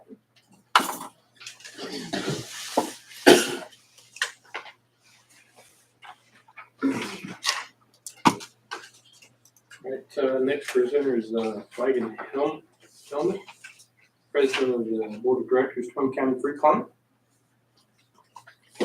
Hello, thank you guys for letting me speak. I'm just going to take a few minutes. I know I've got a busy agenda, but I prepared in your guys' packet kind of a review of what the free clinic has done this last year and what we're looking to do going forward. We have a lot of exciting plans happening and a lot of growth that I think the community really needs and has had a need for. So just a little bit about the clinic and kind of, we've been around for 30 years, so this is our 30th anniversary serving the Twin Counties and the city of Galax. They started as part of the First Baptist Church of Galax and have since expanded. We're currently now on Larkspur Lane in Galax. Our goal is essentially to provide quality medical care to the uninsured residents of Carroll County and Grayson County in the city of Galax. In your packet, I included, because I think there's a misconception of who can access the free clinic, the income guidelines. So we see people who don't have health insurance and make under 400% of the federal poverty line. So if you look at the chart, you can see that a family of 4 can receive care at our clinic if they make less than $111,000. I feel like that is a lot of people in our community that could be served with the services that we provide. So one of the things that COVID has done throughout this, which I feel like everybody understands, is we never shut our doors when we had COVID, but we had to limit patients to feel comfortable coming to see their providers. We unfortunately were not able to offer telehealth visits, but we tried to do, out in their car or call when they would come in. But we're open for business and have been this entire time. And in 2022, we have kept our regular hours. So a little bit about our patients and the clinic demographics. So if you see on this chart, that is the number of people by locality of unduplicated patients. So people come as often as they need to be seen by our providers. We have a physician and a nurse practitioner in our clinic. Grayson County this year, we've seen 32 individuals from the county. Almost half of those, or 14 of those, have been brand new patients that hadn't been seen at the clinic before. And then of those new patients, 21% of them were Spanish speaking. And so one of the things that we've really made an effort to do this year is we know that there is a need. With the expansion of Medicaid, a lot of people were eligible to receive Medicaid, but a lot of adults who may have come to work in this county that are not eligible for Medicaid weren't able to access health care. And so starting in May, we expanded our hours. In the evenings, at the second and fourth Tuesday, we're open from 5 to 8 p.m. So that way if somebody is working, they don't have to take off work, hopefully, to come and see our provider. Our nurse practitioner does those evening hours. Since then, we've been able to have 25 new Spanish-speaking patients, and most of them come during the evening because we also have an in-person interpreter that is able to provide in-person interpretation for those people, because I'm sure you can imagine going to the doctor and trying to tell them that you have a stomach ache, but you're trying to mime out that, and that's not really quality care that we want to provide. We want to make sure that everybody has equitable health care, regardless of the language that you speak. And so we had tried to use telehealth services or interpreter phone lines and stuff like that, and the internet's not that great even there. And so we had to, and we're thankfully going to employ somebody for those hours. So our hours of operation are Tuesdays, Wednesdays, and Thursdays from 9:30 to 4:30, and then this year, and then the second and fourth Tuesday, we're open in the evenings. We also have offered free COVID antigen testing, so the rapid testing for COVID in our community since early 2021. When those became available, we partnered with the health department to receive those. To my knowledge, we are the only provider in the area that offers free rapid COVID testing. The health department offers free testing, but it's PCR, so we get sent away. So we got 15 minutes and you can have your COVID test. We're also excited, excuse me. We found out that today we're also going to get flu and COVID rapid tests for the community, so we will be able to provide those services as well. We know that the urgent cares and the ED sometimes get burdened with people that just need testing, and so we will be able to provide those services. People stay in the cars, our physician or our nurse practitioner comes out and swabs them. 15 minutes later, they have their results. If they're not a patient of ours, we are unfortunately not able to treat them, and so we would then send their results to their provider for their provider to be able to send in a prescription for Tamiflu or Paxlovid. But if they are a patient, then we obviously can treat them for that. So we're very excited with the growth that we've seen this year at our clinic, and looking forward in 2023, we're also very excited about our planned growth as well. So the evening hours have been such a success for our Hispanic patients and also our non-Hispanic patients that we plan to offer evening hours on Tuesdays, every Tuesday going into 2023. So we will have extended hours. We will be open from 12 p.m. on Tuesdays till 8 p.m. And then we'll have our normal days on Wednesdays and Thursdays. And we're also going to be open half a day, one Saturday a month. So really, if you are working and you don't want to take time off to see a doctor, we want to be able to provide those services to you on either a Saturday or a Tuesday evening to be able to be seen. Additionally, the Twin County Community Foundation awarded us a grant this year to be able to do more in-house lab testing. So a lot of times our providers will recommend lab testing, whether that's when you go for your yearly physical and you want to check your cholesterol or things like that. And our patients, we can draw the blood and then we have to send it to the hospital, or our patients will go to the hospital if they need more lab work done. But that's an added burden because then they have to drive to the hospital. They might have to pay the fee to have their lab work done with the hospital. So we've been able to get it's essentially like a chemistry analyzer to be able to run a lot of those tests in-house. And we're also excited about that because that means our providers then can run those tests in as little as an hour and then make a treatment plan for those people while they're there, or call them the same day and say, hey, I'm sending in this medication for you, or let's make this adjustment, and really just provide better quality care for our patients. We're also excited that in 2023, we're going to have behavioral telehealth available to our patients. Part of VAFCC, which is the Virginia Free and Charitable Clinics Association, has partnered with VCU to offer behavioral telehealth for our patients. We're in the next round. They're piloting it with 6 clinics this round, and then early in 2023, we're planning to be on that second group of clinics that get piloted for that. And then lastly, the thing that I am most excited about is, for those that aren't aware, in July of 2020, we had a dental clinic. It was a trailer that was next to our free clinic, and it had an electrical fire and burned down. Since then, we have not been able to provide dental services, which are very much needed in our community.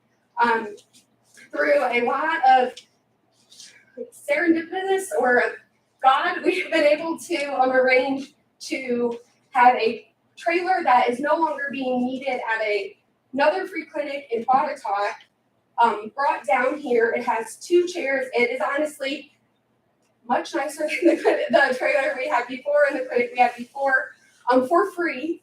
It's being given to us by them.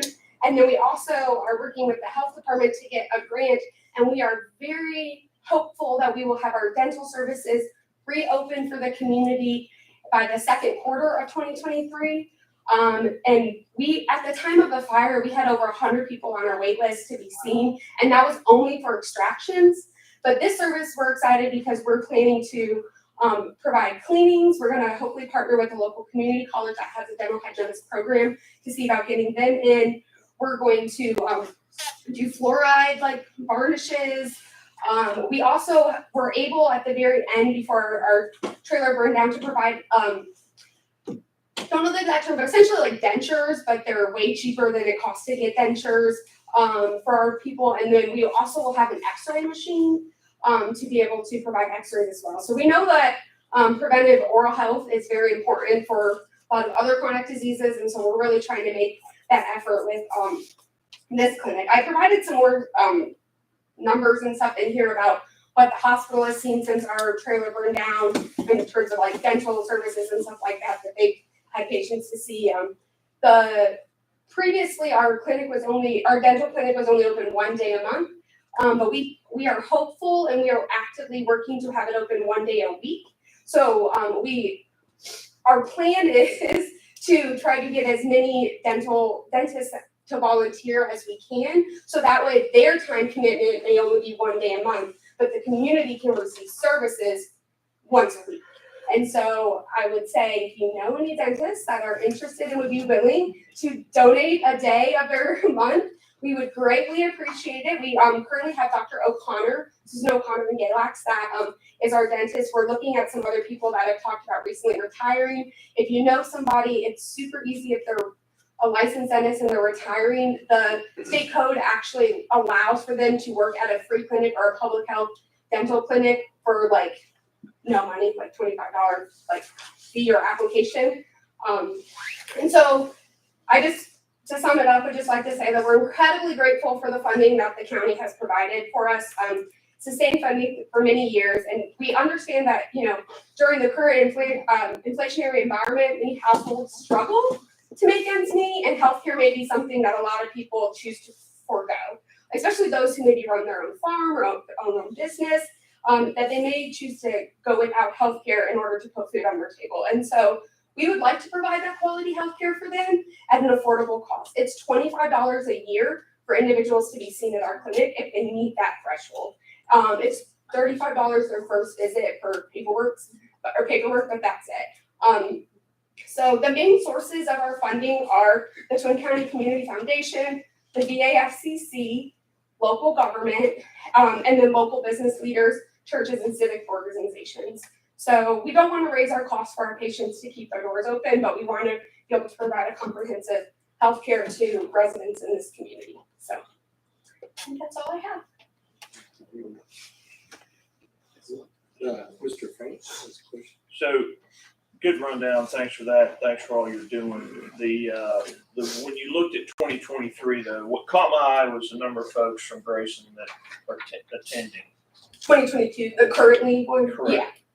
And what caught my attention was in your 2023 plan, some sort of a plan to. I'm assuming you want to get those numbers up. Yes. Coming to this meeting helps, thanks to the media and everybody else. But it wasn't part of your 2023 approach or strategy, a thing you want to try to do. And it's probably more of an ask than anything, is just to look at what can we do to help to get the word out, to be able to help get more people to that. Yeah. that should be part of your thing, and then we can have a conversation of how else we might be able to help you. Absolutely. You know what I mean? And I will say these numbers, so our executive director is, she just got out of hospital this week, so I was doing it myself. So she probably would have been able to find, but I will say in 2021, the clinic for the entire year only saw 112 unduplicated patients. And so we have seen a growth overall in our clinic. And we do feel like, based on the numbers, a lot of that has been our Hispanic community. And so I think we try to make an effort to make everything bilingual that we put out, and things like that to provide that. And so I'm happy to have a conversation, to figure out a way. Honestly, what Gaglock City has done is they've even just put like our flyers with the income eligibility like in the town or the city office so that people, see that and they're aware of it. We are trying to make an effort to get further out in the community. The dental clinic, we actually got asked if we would rather have a mobile unit. And the answer was yes, but we don't currently have the staff to support that. So we'd like to get dental services sooner to the community with this trailer. And then if we are successful, then get a mobile unit and be able to go, to the different areas. What I'm asking, I guess, to be clear, is just your board to develop a strategic communication line that you can then tell to us and say, hey, this is how we think you all can help us. Okay. And that would help you Yeah, get the word out. absolutely. That's all I'm asking. Yeah, absolutely. Thanks. Happy to.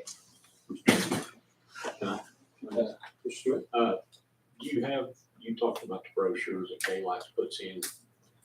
Does our DSS, Grayson County DSS down below, do they have that brochure? They should. We've sent it to them, and Amanda Shore was on our board, and so she has. And I'm happy to resend it if you guys would like it. Yeah. But again, anybody that doesn't have health insurance, regardless of, as long as they make under the house, like we present it as monthly or yearly, depending on what is easier for individuals. But yeah. Thank you very much for being here. Appreciate it. Good info. The next presenter is Mr. Jim Burchell. Please share your history. Oh, I'm sorry. Why aren't you so excited? Ready to go. I left my troublemakers t-shirt at home. But I wanted to come and share with you what we're doing with Bush Ministries, how we are working with Carol and Galax, and some of the things that we're doing here in Grayson. Our focus is on the homeless, the addicted, ex-offenders, people, the reentry program, and people who just don't know what to do.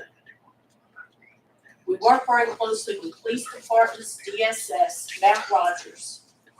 And our theory is that I can hand you a can of green beans, but if I can teach you how to get those green beans, I'm doing that out of my ego. Our job is to get the community with these people and give them a hands up. With the homeless situation, we put people in motel rooms, and we were an integral part in starting the warming center in Galax, which is now open. It's open at Cornerstone Church. All the pre-registration goes through Push. We work with the police department to make sure somebody isn't from Michigan trying to hide out in Galax. It's been very successful. We've had a great community support for that. Through that, and I'm going to give this to Shannon, our director started a program called Scarves for His Scars. That we have various women organizations are knitting scarves to keep people warm and safe. We have coats, we have women's clothes, we have men's pants, we have men's shirts, we have gloves, we have hats, we have baby blankets. But the whole goal is to take the burden off of some of the agencies and the police department. Last Saturday night, I got a phone call at 4:45 in the morning. They said, Jill, we need you down at the gas station. There was an 18 and 20-year-old couple, very drunk, and they had a 7-month-old baby with them. So DSS had to get involved. But what pushes rolled up was as the young man was arrested for beating this girl, blood all over. Our job was to take this girl and get her to the hospital and try to figure out how to get her family, and her family did come up and get her. We work 7 days a week, our phones are available 24 hours a day. We've just had a phone call asking us if we'd be interested in doing the reentry program for several counties. And we said yes, and we're getting ready to meet with the powers to be in Smith County and in Galax next week to get that formulated. One of the things that we struggle with, and I think this goes for the young lady from the free clinic, is transportation is a very difficult problem in this area. And I've talked to Mike LaRue on the Galax City Council, and I don't know if anybody here sits on that board, but when you have a transit company that only works from 9 to 3, and if people have court in Hillsville, they have no way to go. If they have court in Grayson, they can't get there. And it's a serious challenge. And I'm not quite sure what the answer is, but I think if we put a little bit of political pressure on the right people, maybe they'll hear us. And our job here in Grayson County, we call them the invisible people. And you know I love Grayson County. And as they're doing what they're doing in Freeze, as you do what you do in Grayson, other parts of Grayson County, you don't need people with backpacks curled up in the storefront. You don't need people using the bathroom on the side of the road. But that's real. And what we would ask, and I work with Jody Poole at the Sheriff's Department, when he's had challenges, he calls. If I have challenges, I call him. That's been a great relationship. DSS has been wonderful over here. But the job is to work through things. And we don't get paid, but we have the time. And at 70 years old, I asked God if I was allowed to be in a rocking chair at the ocean. And he said, no, Bertram, you're going to stay in Galax. So we have offices on Main Street in Galax. We were just offered or asked to come to Hillsville. And once we get that set up, we want to look for a place here so that we can make ourselves available to help seniors through their paperwork. Help people find housing. Let them know the resources that are available for housing. I have a $900 electric bill. I don't know what to do.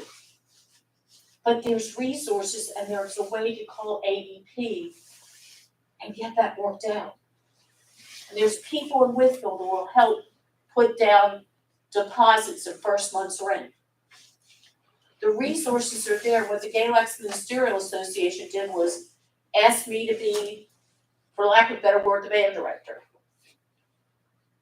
So that they aren't scammed, so that they have the resources to help these people. I don't have a church, I don't need church members. I want to make sure our communities are safe. I want to make sure that all the efforts that the local governments are doing to do economic development, the place is clean. And we're willing to do whatever it takes. Does anybody have any questions? Yeah, a couple. I'm glad you came, and our paths cross quite frequently. I have you on speed dial, as a matter of fact. Uh-oh. Because I work for Mount Rogers, so we utilize you quite a bit. Is the warming center that you mentioned, I know it's turned out to be a really good thing, a huge asset. But it only opens if the temperature is Below 28. Below 28, okay. So it'll be open 4 days this week. And this is, I think, one of the challenges we have. We had a gentleman that, I'll just use this one, that had gone through alcohol rehab. So he had nowhere to go. So we put him in a motel. Well, then the warming center opened, we could do the warming center. Then he was back out in the street again. Right. And he's drinking again. And the gentleman who's the director of Push has an RV, and we worked out that we could take the RV and we can double up some of the people. Because $30 a night is a heck of a lot cheaper than $70 a night. And I think it's a matter of educating people that it's real. I have a file folder, we do profiles on everybody, we have file folders like this just for the last couple of months. And it's people from this area, but a lot of them aren't from this area. You know, the police department called me, they had a 30-year-old woman who was 3 months pregnant, her boyfriend didn't want her around anymore and left her. And she had to get back to work. So we worked through different. So do you have a vetting process that who you decide who you're gonna provide services to versus maybe, you know, the guy you mentioned, the drink, whatever, you know, you spend resources on him for 3 or 4 days, but is there a cutoff or how does it? There's a cutoff when it comes to spending money and putting people up in hotels. I'm never gonna give up on anybody. You know, and he's been given a chance to be accountable, yeah. You know, he needs to report to Push each day. We need to know what he's doing with his car. You know, just different, he just got his disability check, so now that he has money, you know, we're trying to keep all that in a box. And, So an individual, this is a different question, that needs help with a light bill, you mentioned that. yes. So what, would they contact your office and you would link them with the different, We would link them with services? the different services. because I actually have someone that Yes. has that situation right Yes, now. have them call. Okay, Have them call. thanks, I appreciate your presentation. I sit on the county senior advocacy committee, and transportation is one of those things we've been struggling with for a while, trying to figure out.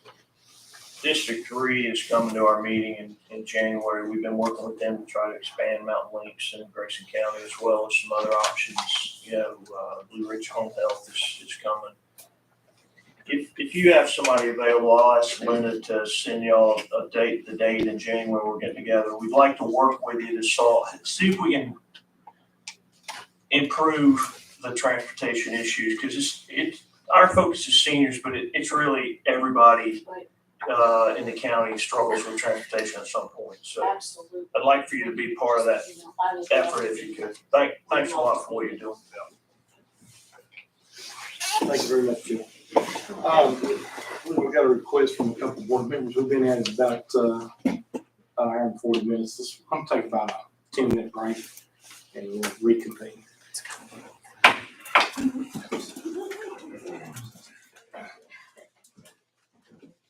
I appreciate it.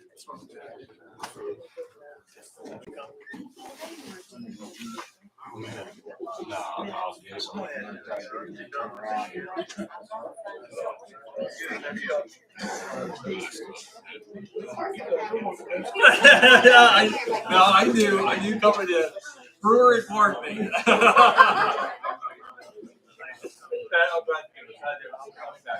So what's nice is I see a lot of those street shops. I don't know what y'all do together.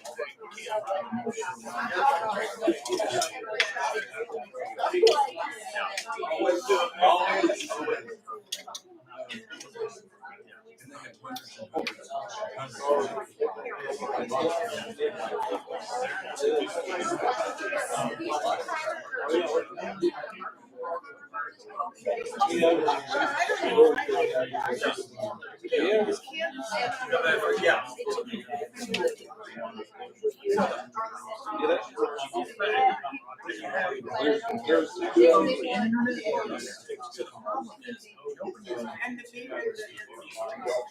That's an option, but what's there? Yeah, how about you? Yeah, where it is. It seems like that goes right in. Seems like something that should be pretty easy. Takes about. We had a program yesterday and overnight. The first one,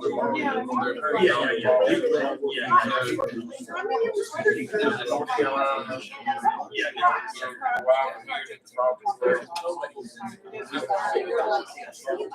Yeah, but this was. Anyway. So are you?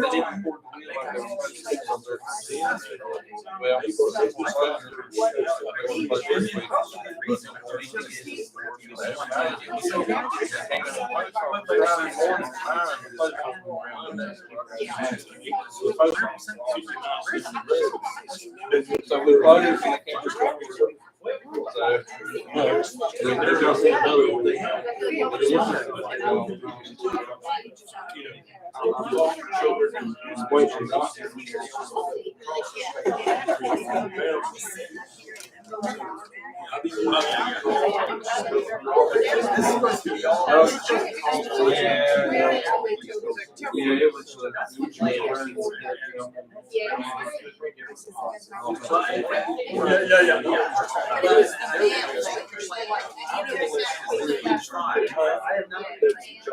Yeah, the mail, they paid overnight and they tracked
That's an argument, that works well.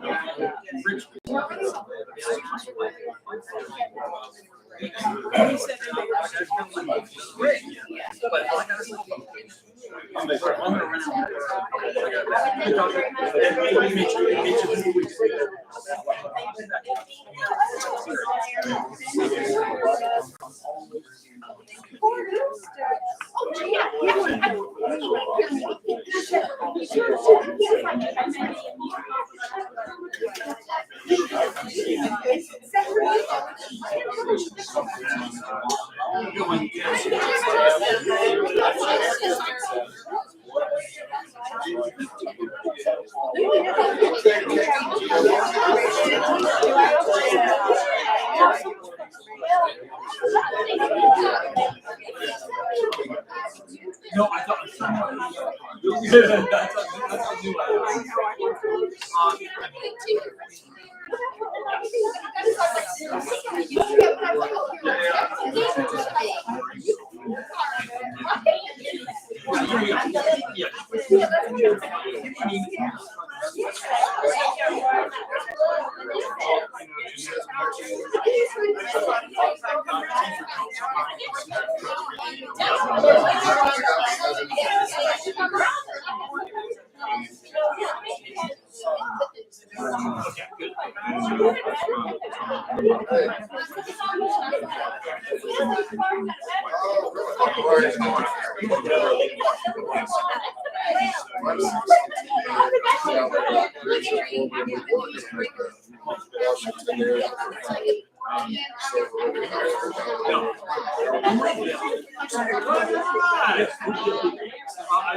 Yeah, I'll give you all the details. You did? Yeah, that's me and Wayne. I've been waiting for years. I went to the hospital with the herbs.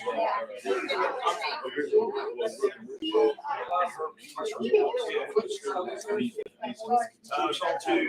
Actually got one of the short allergy Thank you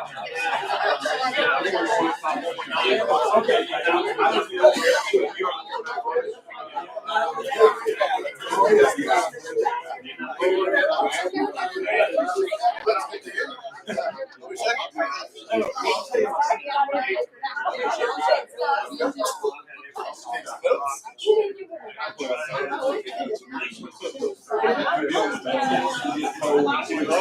being with us.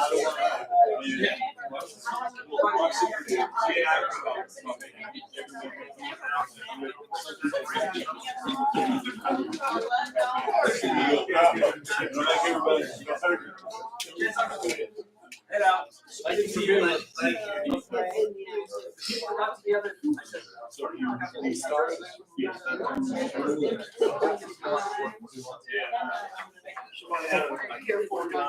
Yes, yes, yes.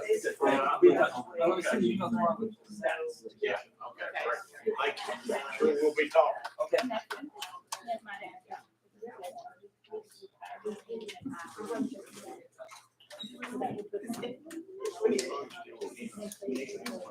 Well, he ain't quick enough to stop, man. He doesn't need to go. How are you doing, Shannon? Oh, good. How are you? I know. Both towns work for free. I'm judging and contracts, I'm very important. Obviously. Yes, she is. She is. Yeah.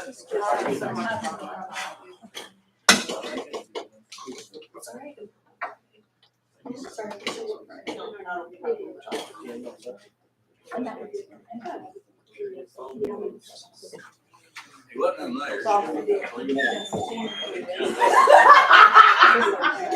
I'm just so happy and excited.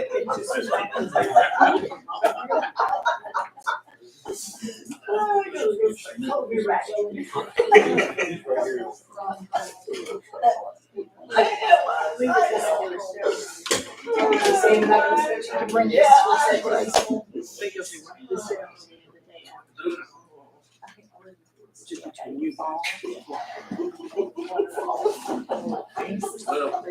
you know it'll get done now. It's kind of like the pressure washer. You start with one little corner inside. You got a minute. Yeah. That's why I never started on mine.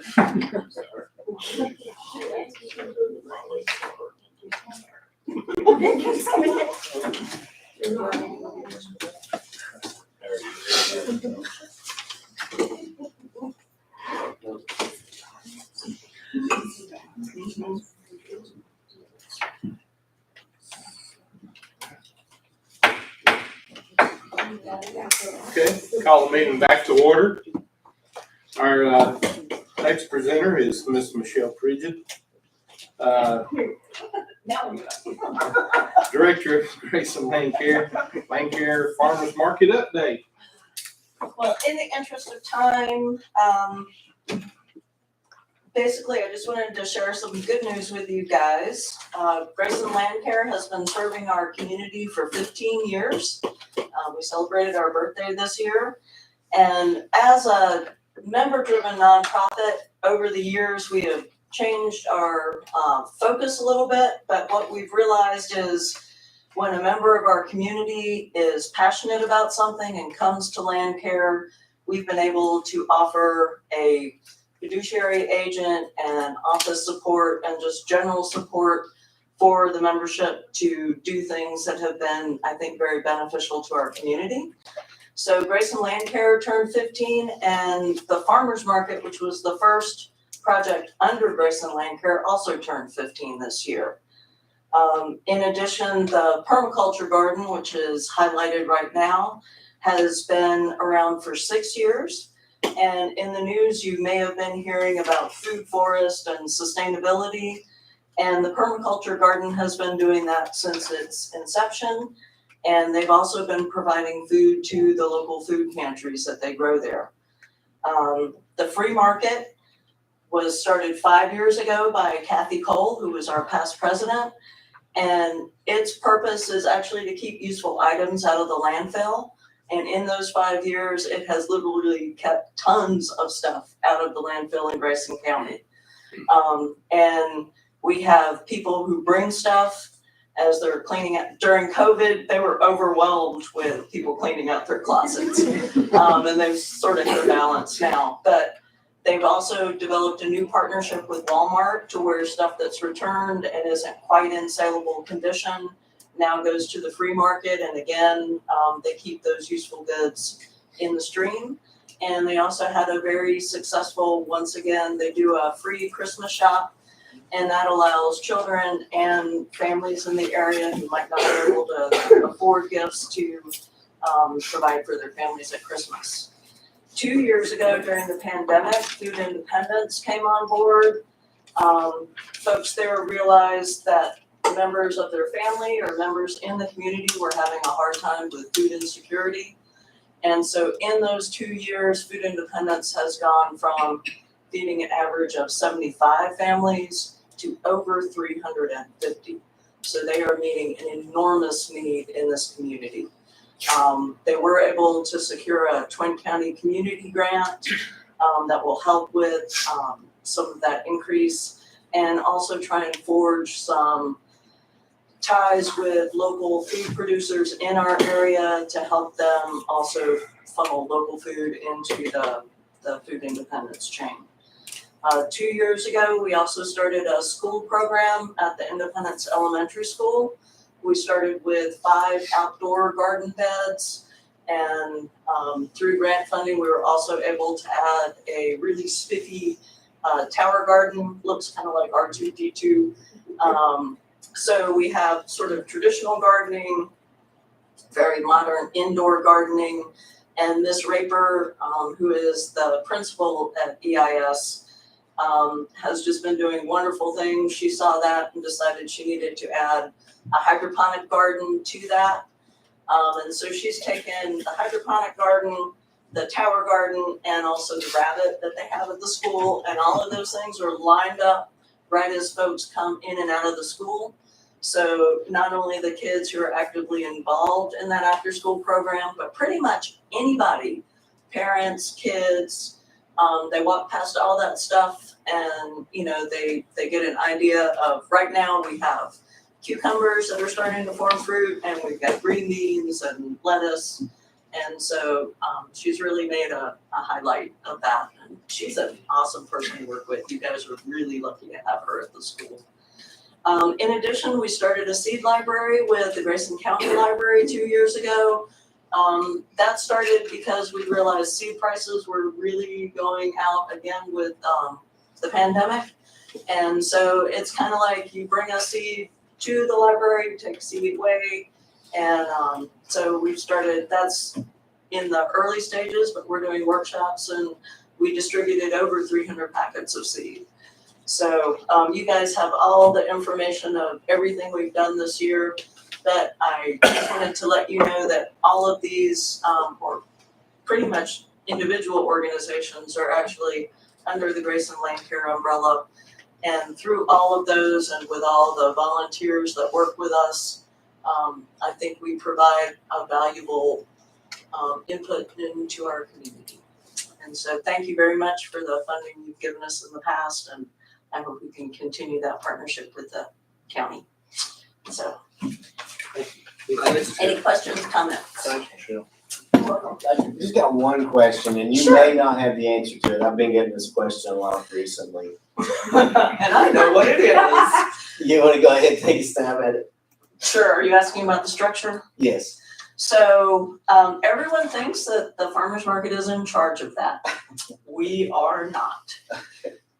It is totally under the jurisdiction of the town. When the town manager left, that kind of, I guess, left the town council adrift. They had an interim manager who did not move that project forward. I know the only thing they have purchased is the brick for the pillars has been acquired, but they didn't actually give approval for that to go forward until the last town council meeting, and now we're in the winter months, and so that's kind of on hold. I know they're waiting to hire a town manager, and hopefully when that happens, that project will again gain some momentum. We had approached the building inspector to see if it might be possible to like have our last market there so we could celebrate our 15th birthday. But it is an open job site with an attractive nuisance of the open retention pond. And even though as you're driving by, it looks like it's pretty much ready to go, the grading, there's still huge drops down into the facility, and it really is not usable at this point. So we're hoping things move forward, but thank you for giving me the opportunity to Well, no, I answer the appreciate, I knew it general wasn't question. you guys that, you know, I knew it wasn't your project, but I was being a little facetious. But I figured you could give us an update and would know the status, and hopefully that's answered a lot of questions. I really appreciate it. Thank you very much. Thanks, Michelle. Thank you for being here. Next, Mr. Lee Starr. Try to make this fast for you. Mr. Chairman, board members, ladies and gentlemen, thank you for allowing me to speak and having some time here. I'm here to talk about tourism in western Grayson County. A lot of you don't know me, some do. I make everybody happy. Some people when they see me coming, other people when they see me going. It's okay. I've been told that before. I'm retired military. I do run my own company. I'm a consultant in a lot of different areas. Also farm trees. I have some Fraser firs out in White Top. And I also have 4 part-time jobs for various agencies throughout Grayson and Smith County. Regarding tourism in western Grayson County, in order to arrive at the correct answer or conclusion, you must ask the correct question. If you ask the wrong question, you're always going to get the wrong answer. Okay? So I didn't give a handout. To people on purpose to start with. Now this is on PowerPoint, and I would hope that your IT person downloads this and you guys can all look at it. All this research is current as of this week. Okay, it was taken. Pictures were taken with my own camera. I drove all the routes in my own time, my own gas money. Visited places myself. Okay. Also, all the research off the internet is what you would be able to research if you were looking something up yourself. Like I said, it's all current as of the last 7 days, since December 1st. So when we're looking at tourism, people have to get here. Okay, I mean, the 2 attractions on the western end of the county are Mount Rogers / White Top and the Virginia Creeper Trail. And there's only so many avenues of approach. You either have to come through the I-81 corridor from up north, which brings you either through like 81 through Marion, through 16, and you can either go down straight through to 58 and come into Grayson Highlands that way, and then on over to the Virginia Creeper. Or you can come through Troutdale. Once you get down 16 to the bottom, make a right, go through Troutdale, come out to Conner Rock, come back up the other way. That's the only way to get there from 81 north, unless you have a helicopter. And there are back roads, but the average person coming to visit, our county is not going to know the back roads. I'm staying on this slide for just a minute or two. Next route is 81, the south route through Chilhowie. Okay, you either have to go up 600 straight to White Top and come out to the post office there on 58, or when you get to Conner Rock, you can make a right and go around that way and come up the backside, or you can make a left at Troutdale and go around that way. And there's a lot of attractions before people even get to White Top, before they ever get to the Creeper Trail, because you have, parks for people to camp, horse camps and biking and boating and all kinds of stuff like that, that before they ever get to what I say is White Top or Mount Rogers. Okay. The next avenue approach, if you go on further south, is Interstate 81 south at 58, which is Abingdon / Damascus. Okay, and then you come that way up 58. That's the only road. Well, I mean, there's some back roads, but if you Google Map it or MapQuest it, it's going to bring you the main roads. Okay, Now, coming from this side, most of the people that come from the southeast, like Florida, Georgia, South Carolina, North Carolina, they're going to come up 77, 421 to Deep Gap, which is 421, 221.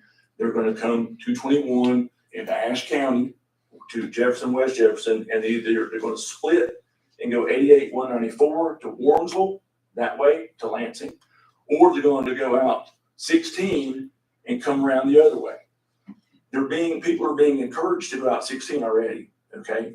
And I'll address the 88, 194 piece here in a moment. North Carolina, a lot of people don't know this. Some people do, maybe some people don't.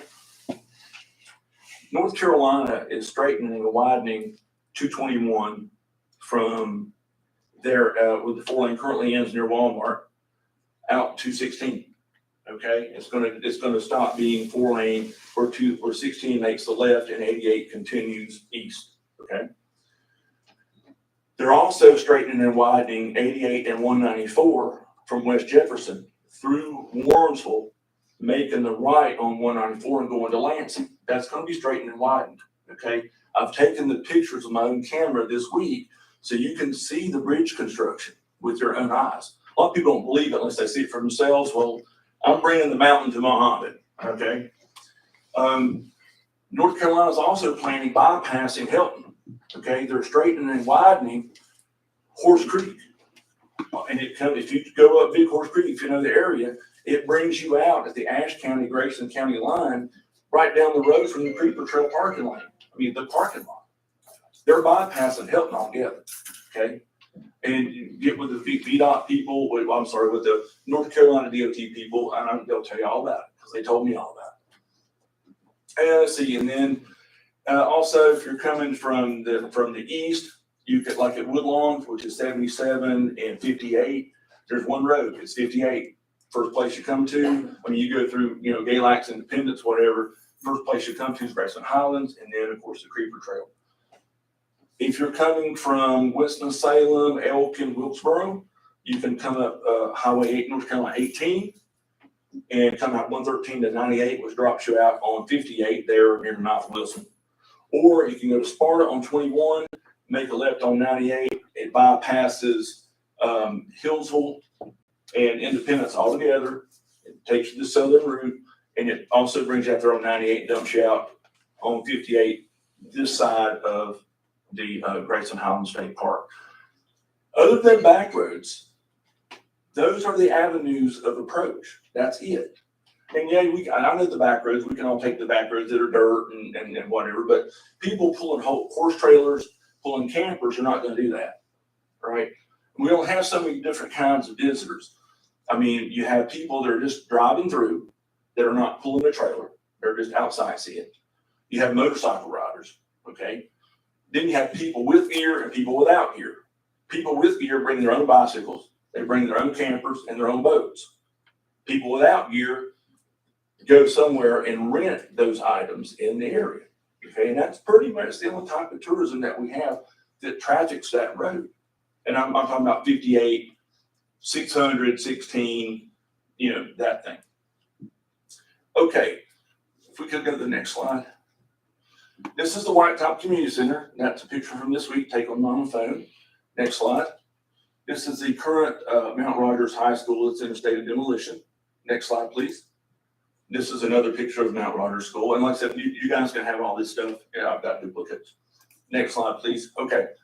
This is a Google map of the park entrance to Mount Rogers High School, and then the park entrance to the White Top Community Center, the distance, okay?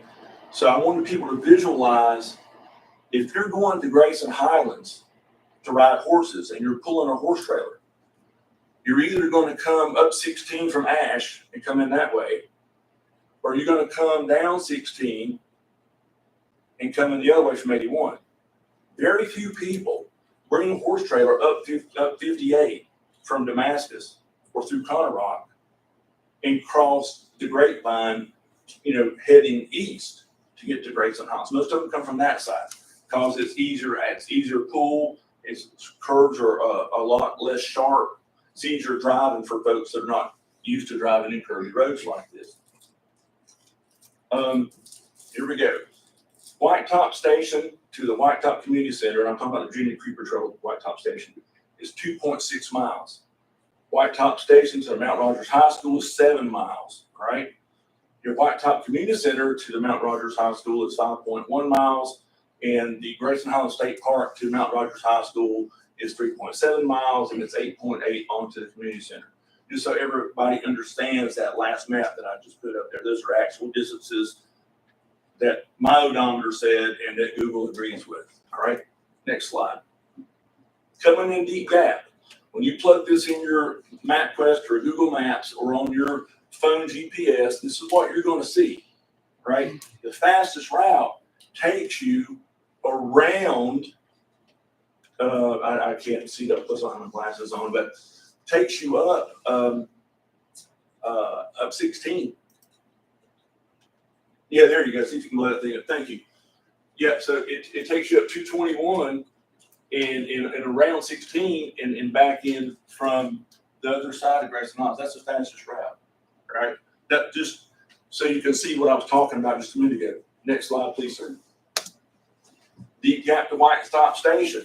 Okay, if you wouldn't mind blowing that up, I'd appreciate it. Thank you. Deep Gap to White Top Station is going to take you up to Lansing and up Big Horse Creek, just like I told you. There it is. Okay, that's the reason that they're building those bridges in Warrensville and Lansing as we speak. Okay, next slide. All right, when you're coming up from Deep Gap into Jefferson, West Jefferson, and Ashe County, and you look it up on the computer, this is what you're going to see. This is their tourism website. Okay, next slide. Yeah. All right. 88194 Warrensville. This is the North Fork of the New River, taken, like I said, with my own camera this week, right before it started raining. And you can see where they've already cut the embankments down, new power poles, new high tension lines. Okay. Or actually, they're sub-transmission lines, but they're more than standard voltage, okay? You can see the bridge abutments that's getting ready to go to the left. That's actually heading toward Lansing, okay? That's already been done. Next slide. That's the same thing. You can blow it up. It's a different view, so you guys can see what I'm talking about here. You can see the heavy.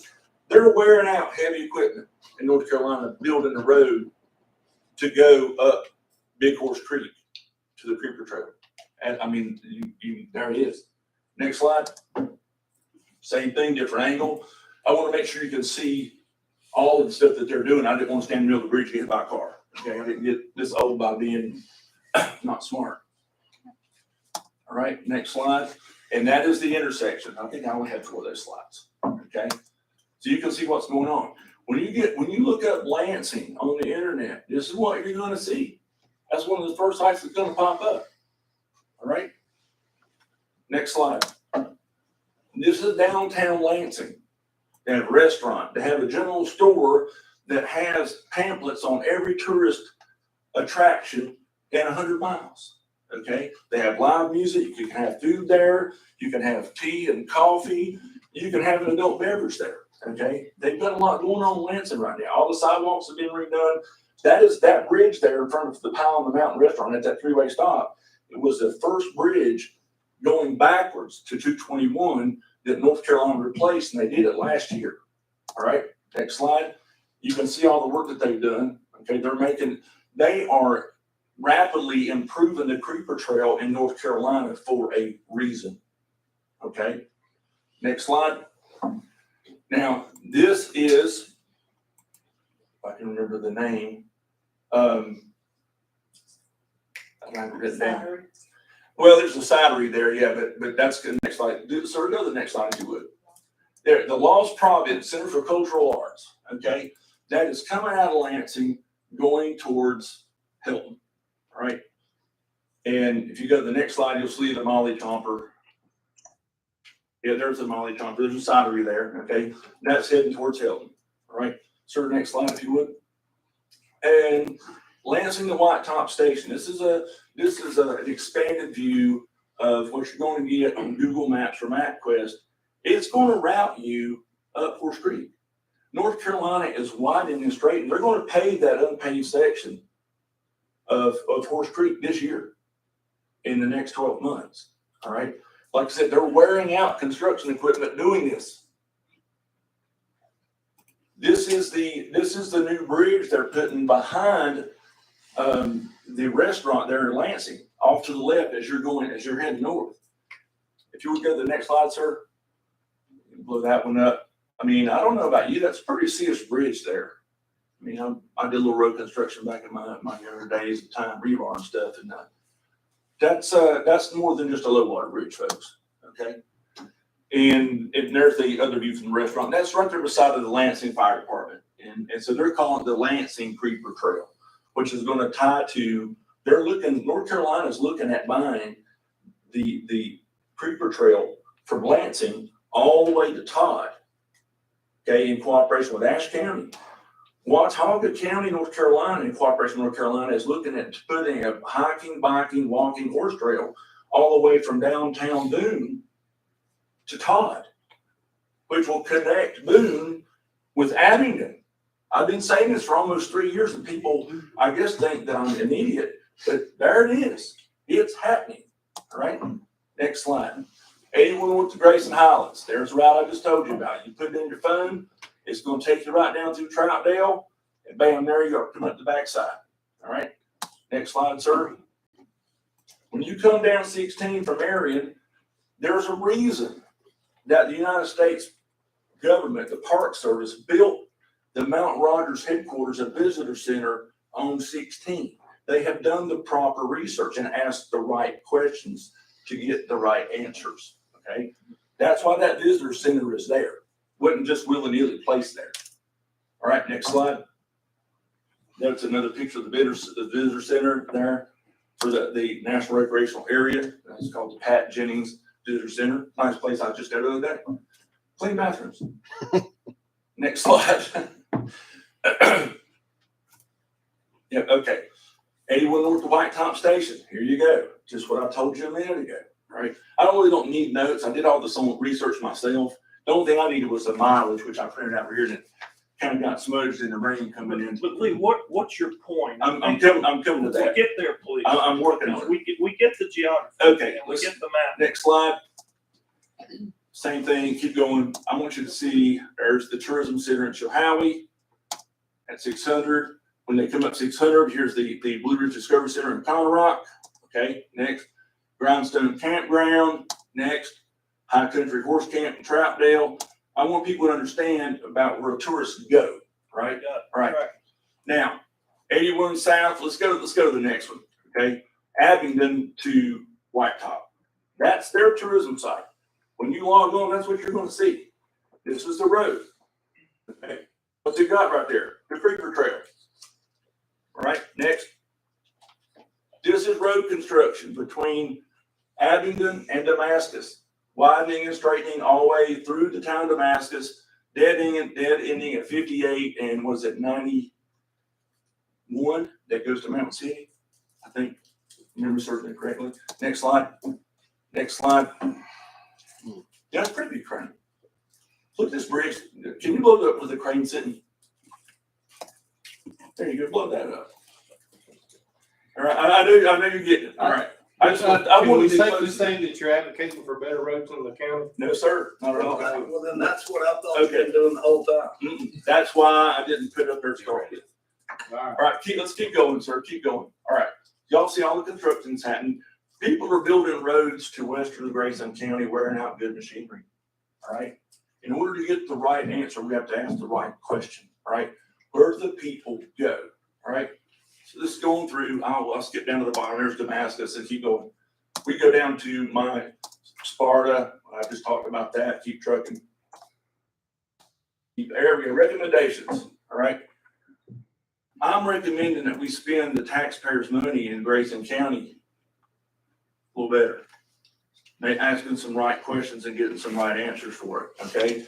I'm saying that first of all, I want to get this on the record. I am school trained and I am certified, okay, by the United States federal government in project management and also as a federal contracting officer. I know a little bit about some things, okay? Just want to make sure that people knew that. Anybody that works for this county, speaks on behalf of this county, must be school trained in project management. You can't just say, hey, you're a project manager. It doesn't work like that. There's laws and there's statutes, federal and state, that apply. Just like you can't just appoint somebody willy-nilly to the EDA. You are appointing professionals. Well, these people need to be trained and certified by a nationally recognized body. You can't just pin the tail on the donkey. Same thing for your contract officers, all right? So that needs to be looked at. Next thing, I'm in 100% support of keeping the old Mount Rogers School. But it doesn't need to be a tourism center, folks. It's a waste of money. All the traffic doesn't come that way. And once they get the Big Horse Creek completed, what little traffic that came up 194 will not go that way. You'll get local traffic, people going to work and coming home, okay? I think what needs to happen, the old Mount Rogers School, is it needs to be cleaned up, hazard materials removed and remediated properly. It needs to be returned back to its original structure from the 30s and put on the National Register of Historic Places. I think that is a good thing. It will never generate a revenue stream to support itself. It will be a boat anchor around the taxpayers of Grayson County. It will always run in the red until it's forced to close for lack of funding. And as an answer to that, I think instead of building our own airplane and flying to California, maybe we should just buy a ticket, okay? Let's don't reinvent the wheel. Mount Rogers has the White Top Community Center. It's a nice facility. It's ADA compliant, has a kitchen, it has an elevator, it already has history there, has a library, okay? We land helicopters there in the parking lot to evacuate people from that end of the county. Has a walking path, has a playground. I think that the county should partner with White Top Community Center and make that and also the tourism center. Spend the money there instead of trying to create a new tourism center 4 miles down the road that nobody's going to visit, okay? And the last thing is that when it takes on spending money like this, we're talking millions of dollars, more than just $1.5 million, because I know it's there too. Any monies like this on big projects, I believe need to be put to the people of Grayson County. Let them decide if they want it done or not, okay? There's a lot of smart people out in Grayson County. You can leverage their expertise. I mean, there's some folks here, I'm gonna try to help. I'm gonna do it for free. I have my own consultant business, make pretty good money at it. But I'm gonna help these folks for free. But there's people in the community that can help this county. You know, instead of putting all your eggs in one basket, cast a wide net, see what you catch. And so those are my recommendations. And on the back, the next slide, sir, here is all the references, all the links, everything that I've looked at. You can look at for yourself. They're live links. You can click on them. Everything there is 100% fact. And you are going to provide this for the... Yeah, okay. It's free. Everybody can look at it. All right. Well, thank you very much. Information is only powerful if you share it with folks. Any questions? Generate any questions? To summarize, I think you're saying that because of how you read the terrain, that the Mount Rogers School as a visitor center is not a good place. But just bear with me. Sure.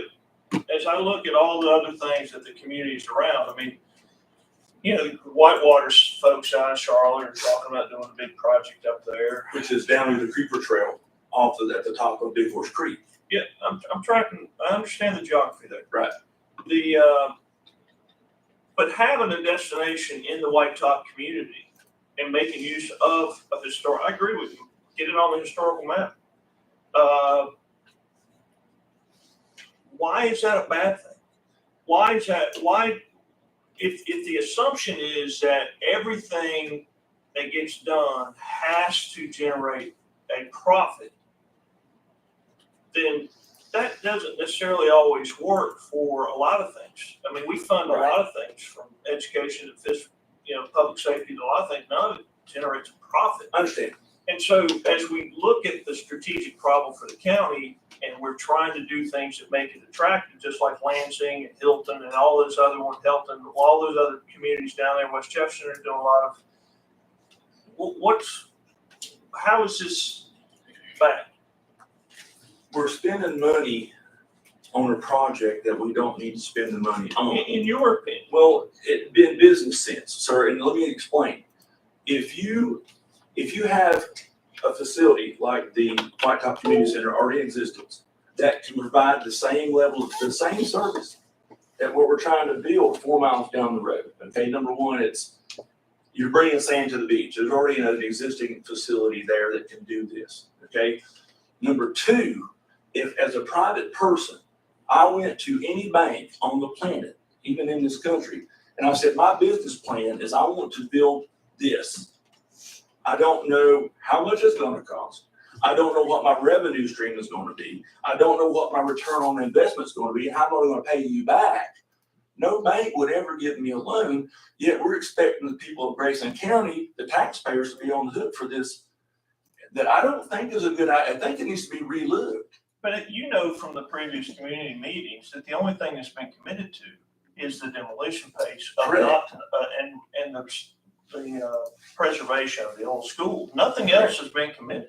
Well, all the talk is leaning toward a new tourism center there at the old school, and nobody's gonna go there.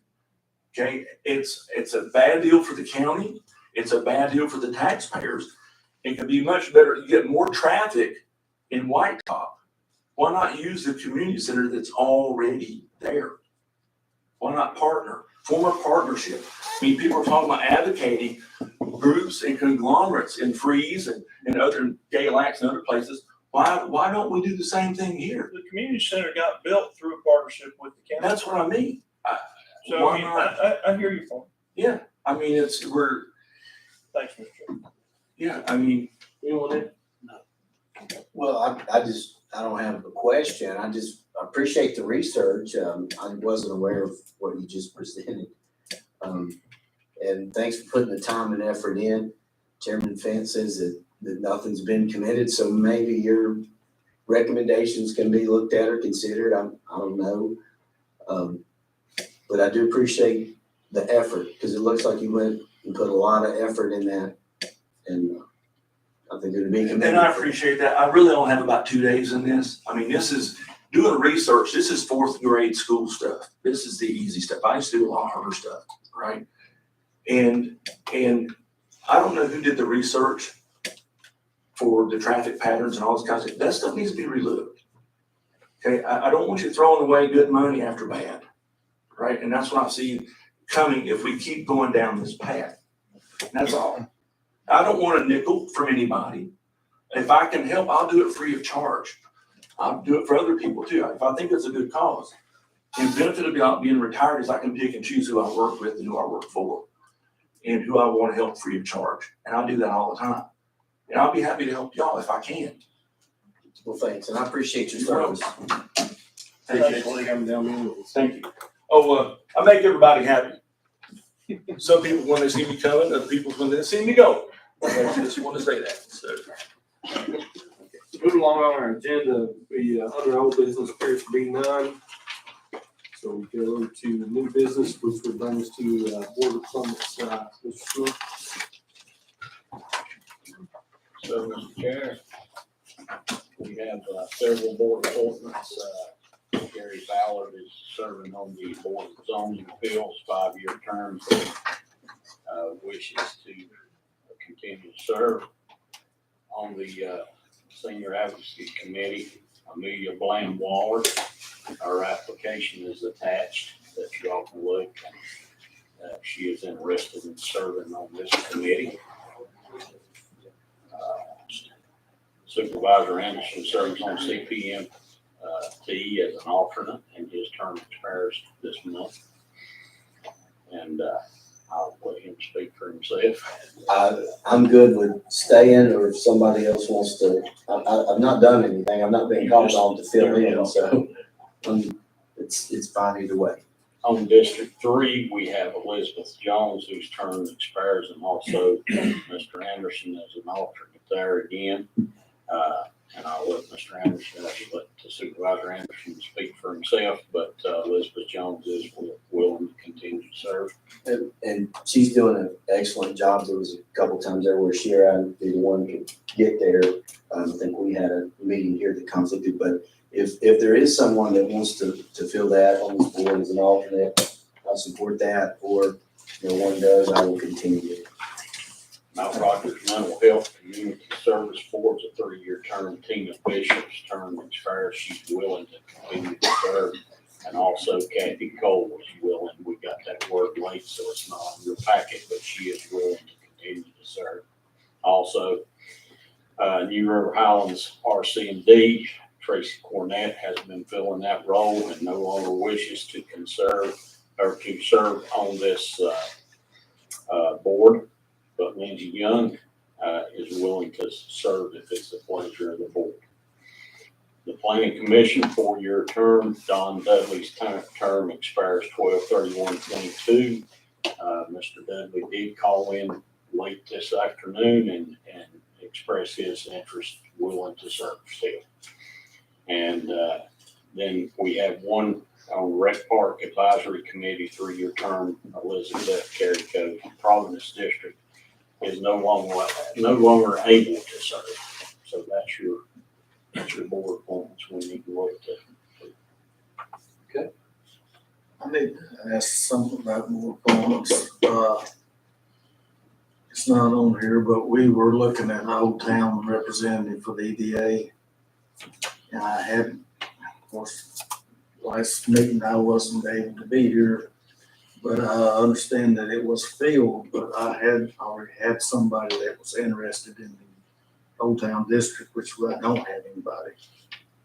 Is there any way that we can add him as a non-voting member? He's agreed to be on it. And I think the appointment only goes to April, the one that we put on there last month. So, yeah, I think your idea is good, but then it comes up again in April. Okay, but he could be put on as far as experience, be just non-voting. Yeah, we had 2 non-voting members and now one has taken place. So if the board chooses to have 2 non-voting members, which has worked well so far this far, I think we can continue that. Jason Bumgardner, he's works with physical therapy, he's working as a doctor, and he's expressed interest in being on PDA.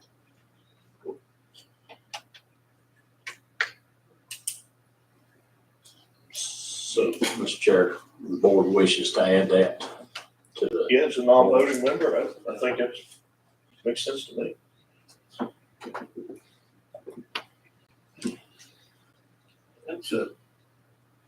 I think we did it by accident, but it's a pretty good thing to have 2 non-voting members that learn the process, then bump right into a service role. I agree. Yeah, I think we did it by accident, but it's working out great. Nice mess up. It appears that everyone is willing to. Well, the one question I have on the rec, the one that Tracy and Lindsay's gonna replace her, would that be better for Keith Weatherman or his deputy dog there to sit on that one, or is Lindsay I don't know what they do, it just says recreation in the name, and so that's not what they do? The reason I asked not to be on it anymore is it was all about forestry and firefighting and Okay. and I thought somebody else should do that besides me. Okay. That's why I asked Okay, not well, to be on. then that probably makes sense. Knowing what they deal with, I think Lindsey Young would be a better fit, or would be a good fit for that. Not better, but a good fit. Mr. Chair, for the Rec Park Advisory Committee, it makes sense to me for our new Parks and Rec Director to help us find somebody for that or if we could get a suggestion from the rec department, they'll be working closely with them.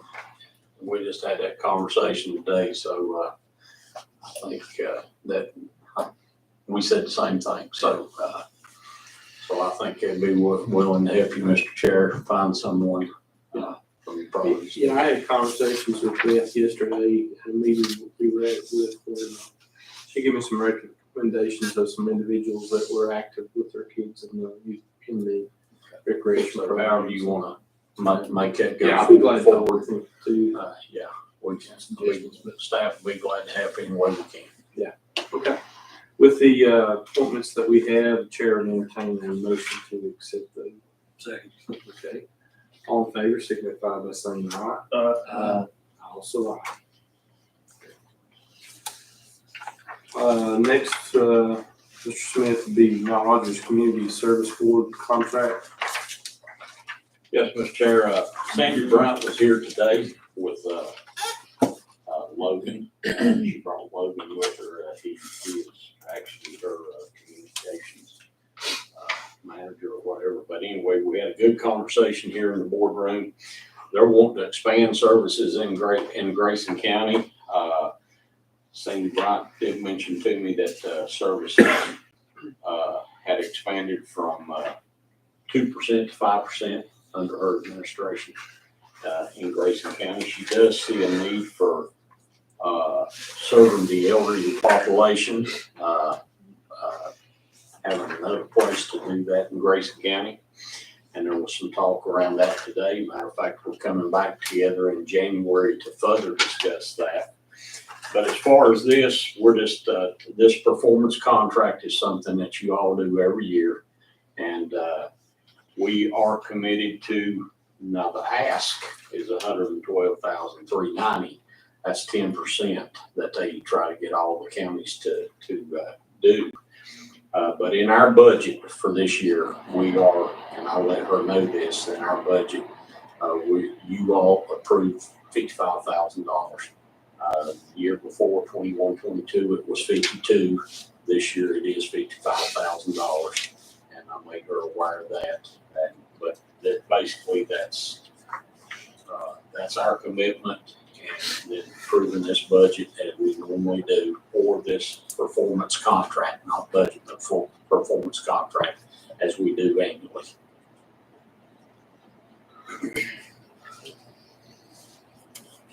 Need a motion on the issue? Yes. Chair, plan the motion. Motion to approve the community services budget. Performance contract. I make a motion. Yes, sir. Any discussion? All in favor, signify by saying aye. Abstain. Yeah, also aye. Okay, next, on the agenda would be, budget calendar. Yes, sir, and the budget calendar, you all will see that there's a lot of dates on there, and just as we did last year, we have more dates than we're probably gonna need, but it's, as we've told you before, it's easier to approve more dates here and take them off than it is to add dates later and try to advertise, get the word out for it. So we took that same approach for this year's budget coming up for FY 23-24. We're gonna discuss that. I know that you guys took that approach. It may work better for paper, but for planning stuff and trying to organize your life and you don't know which one of those will be canceled, I think it would be simpler to narrow that down a little bit. And if we needed a special meeting or a workshop, I think it'd be easier to call one than it is to try to arrange your life around a meeting every other week. I may be the only one that feels that way, but it got pretty laborious. And we come and listen to a lot of stuff that, in some instances, it wasn't even budget related, I felt like. I just like, maybe we could look at that a little closer. But if I'm the lone voice, I'll be happy to do, it's your all's budgets. Calendar will be happy to do it, arrange it however you want. I like the horse if I everybody mean, else. after just going through one cycle of it, these midnight meetings, I'd rather meet more often on less topics than have these 4 or 5 hour meetings. Well, we were doing both the way it was. No, they canceled quite a bit in that April, May timeframe. Do you know where you added the fat? Ms. Osborne can probably speak to that better than I. Where the We've added increase, meetings. or is it I think it's workshops? later on. I think it's later on, though, in the middle of it. Yeah, I'm looking at the workshop sessions, is that basically where you're looking at the? The work sessions, yes, sir. We done the same calendar this year as we had last year, exactly. We just corrected the dates, okay? Yeah. Um, We also cut out that first school meeting, if you remember, in January, that basically y'all said, why we here? But So and two, yeah, it's a little too soon. yeah, because they don't have everything together, their numbers and their figures, and so they're not really in a position to provide it. So is there a recommendation for maybe a little carbon? I'm wondering if with a little more focus, so you go to each of those, let's just take, 4 or 5 days, and we identify what it is we want to get done at that meeting on that calendar. All right, so we have a goal and objective for that meeting, and it may only be to talk public safety on one night, and then one night's community investment, whatever we call that, community funding deal, local support. But focus the meeting on a particular objective so that we don't do what happened last year. And granted, the tax thing got kind of messed up at the end with the changes we needed to make on the personal property stuff. But we were up, even though we had all those meetings, we still ran it to the wire of trying to get our budget done at last meeting. And if we could have maybe a little more planned focus on the meetings, and that might help get it done a little sooner, so we're not in a. We'll be happy to get with Ms. Gayhart. I think we can do that, focus it a little bit more, and realize though that as the budget, it's a fluid document, and our goals or objectives may change from what we say here in December, but we can still get more focused on what we are now. But we know the components of it, right? I mean, and those things gotta get done, and then we can work through them, but then we've got just a few things each session. But I think, Tracy's point at the end, if that emergency kind of comes up, then we will get together. But I would recommend maybe go back, give it another term. We've got the organizational meeting coming up in January that we could revisit it at that, if that's okay with everybody. I think, we got some dates that are code driven. Yeah, right. That they're mandated that. Yeah, some of us gonna remain the same, So- but just in the middle that has nothing, we can work on. Would it be the board's pleasure in order that we can at least give ourselves a little bit of breathing room, at least go through the January, February dates, or? It's actually the March, April dates, I think is. Well, at least go ahead and get those approved for tonight, those dates, get those set. The dates that have something with them. Well, no, what I'm January saying, to February 27th. January to February 27th, and give us a little room, and then that'll give you opportunity to work on those and on the budget. Yes. Is this? Those are mostly staff driven anyway, right? Yeah. With the exception of the job meeting. Yeah. Yeah, I'm good with that. Would somebody care to entertain that as a motion? So moved. Second. Okay, all in favor? First, any more discussion? I'm sorry. All right. Mr. Chair, let me make sure. So from the organizational meeting down through 227. Yes. We're good with that. Right? Yeah, that'll give you a little space, a little breathing room to work and a little let down, and then we Gotcha. be a little bit more fixed on their schedules. Thank you. Get that. Is there any reason why we can't move the time of the meeting to an afternoon? Do we have to wait till after everybody's off work so they can attend the meeting? Is that the reason we have it after? I think that's what. You're talking about for the work session? We set the time. Could we do it on a Saturday?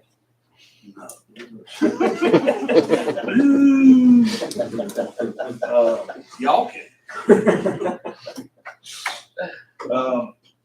Come on, man. Yeah.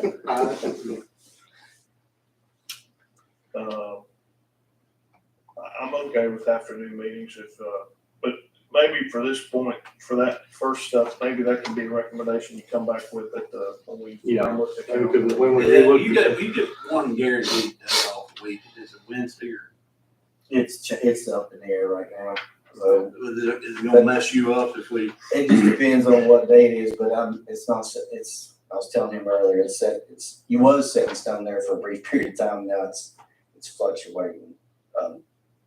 But I can try to work around something if I just have to, but every other week, it's gonna be really difficult to try to, So possibly on the Yeah, how about 27th, we work on that? revisit that Yeah. at that time. So Time and any also- further discussion on we'll just go ahead with the Well, I times. would say if we do move it to an afternoon meeting, if we could live stream it, since, folks, I think we should live stream all of them, but that might be a consideration too. We normally do not live stream work sessions for the board, but that's, Is again, it something we that's can the do? board. Yeah, I mean, I Yeah. don't know, I mean, yeah, we haven't done it in the past, but I think it's something we could. Yeah. Absolutely consider. It's your all discretion. Yeah, especially if it's gonna be in the afternoon with folks. I think we might be a little more effective as well if we, We're not 2:00 in the afternoon. Right. All right, so any further discussion? All right, so we have a motion before the board to proceed with the budget calendar through the 27th of February with the current stated times. All in favor signify by saying aye. Any opposed? I also aye. Okay, so we'll stick with that. It is, Saturday is the day I'm guaranteed off. But that may change too, I don't know. Next, Mr. Smith, surplus rec center. Yes, Rec park. this is an old 95 Gator that we've just worn slap out, and the engine finally blew in it, and we've already replaced it with another. And so we just need to put this one on gov deals. And somebody got a motor sitting around, maybe they can get some use out of it. Jerry, any kind of motion? Any discussion? Okay, all in favor, signify by saying aye. I also aye. Was that the only thing on it for the wreck? Yeah, I believe it's. I thought I saw SUV. I guess that's what they're calling it. They caught this SUV. Okay. It's good. Okay, county administrators report. That was it. Yes.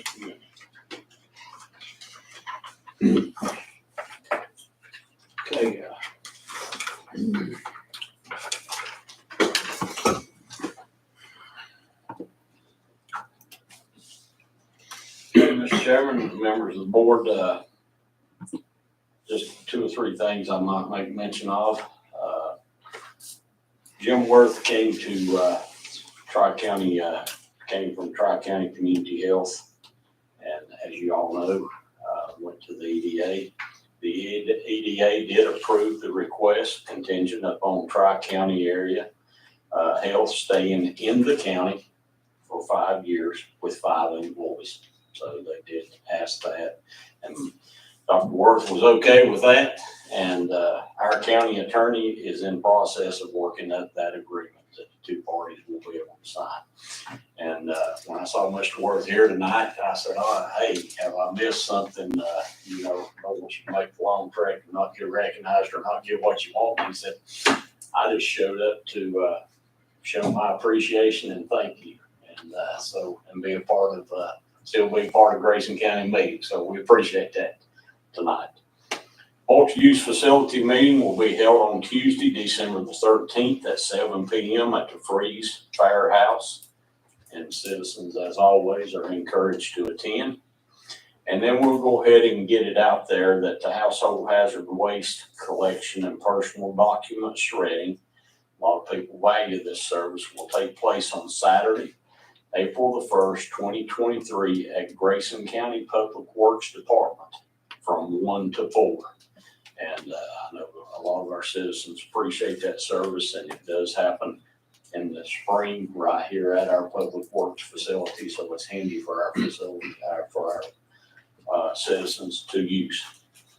And other than that, like to wish the board members and their families a Merry Christmas and a happy, prosperous New Year in Grayson County next year. Any questions? Thank you, Mitch. Thank you, appreciate that. Thanks. All right, next, just informational items contained in the board packet. I'm checking to see if there's any additional speakers.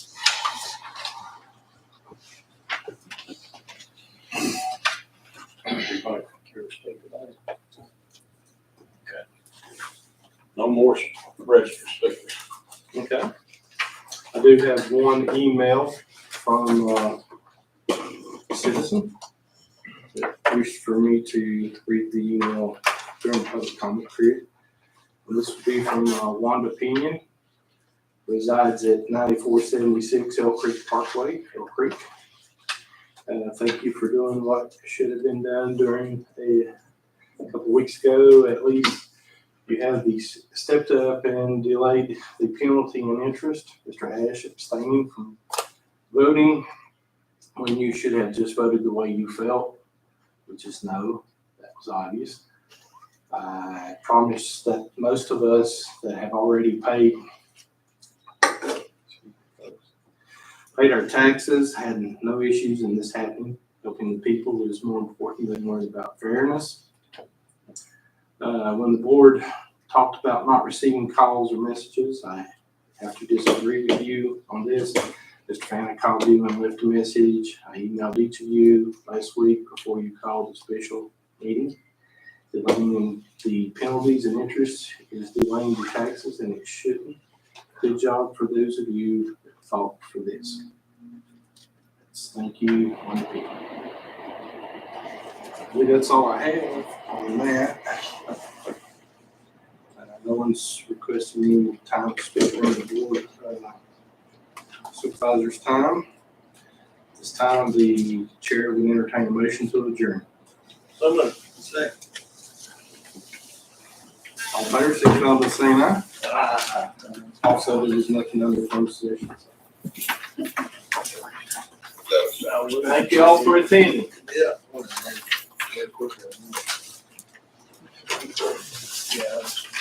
Yes, sir. I just wanted to meet you. Okay. Jason Bennett. I appreciate the words. What do you do, sir? Well, I'm a war paramedic. Really? Okay. It wasn't this county. I've been flat. I'm a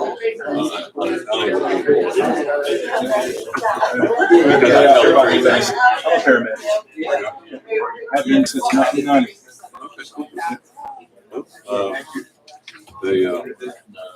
It's just about as possible a job to do the right thing around here.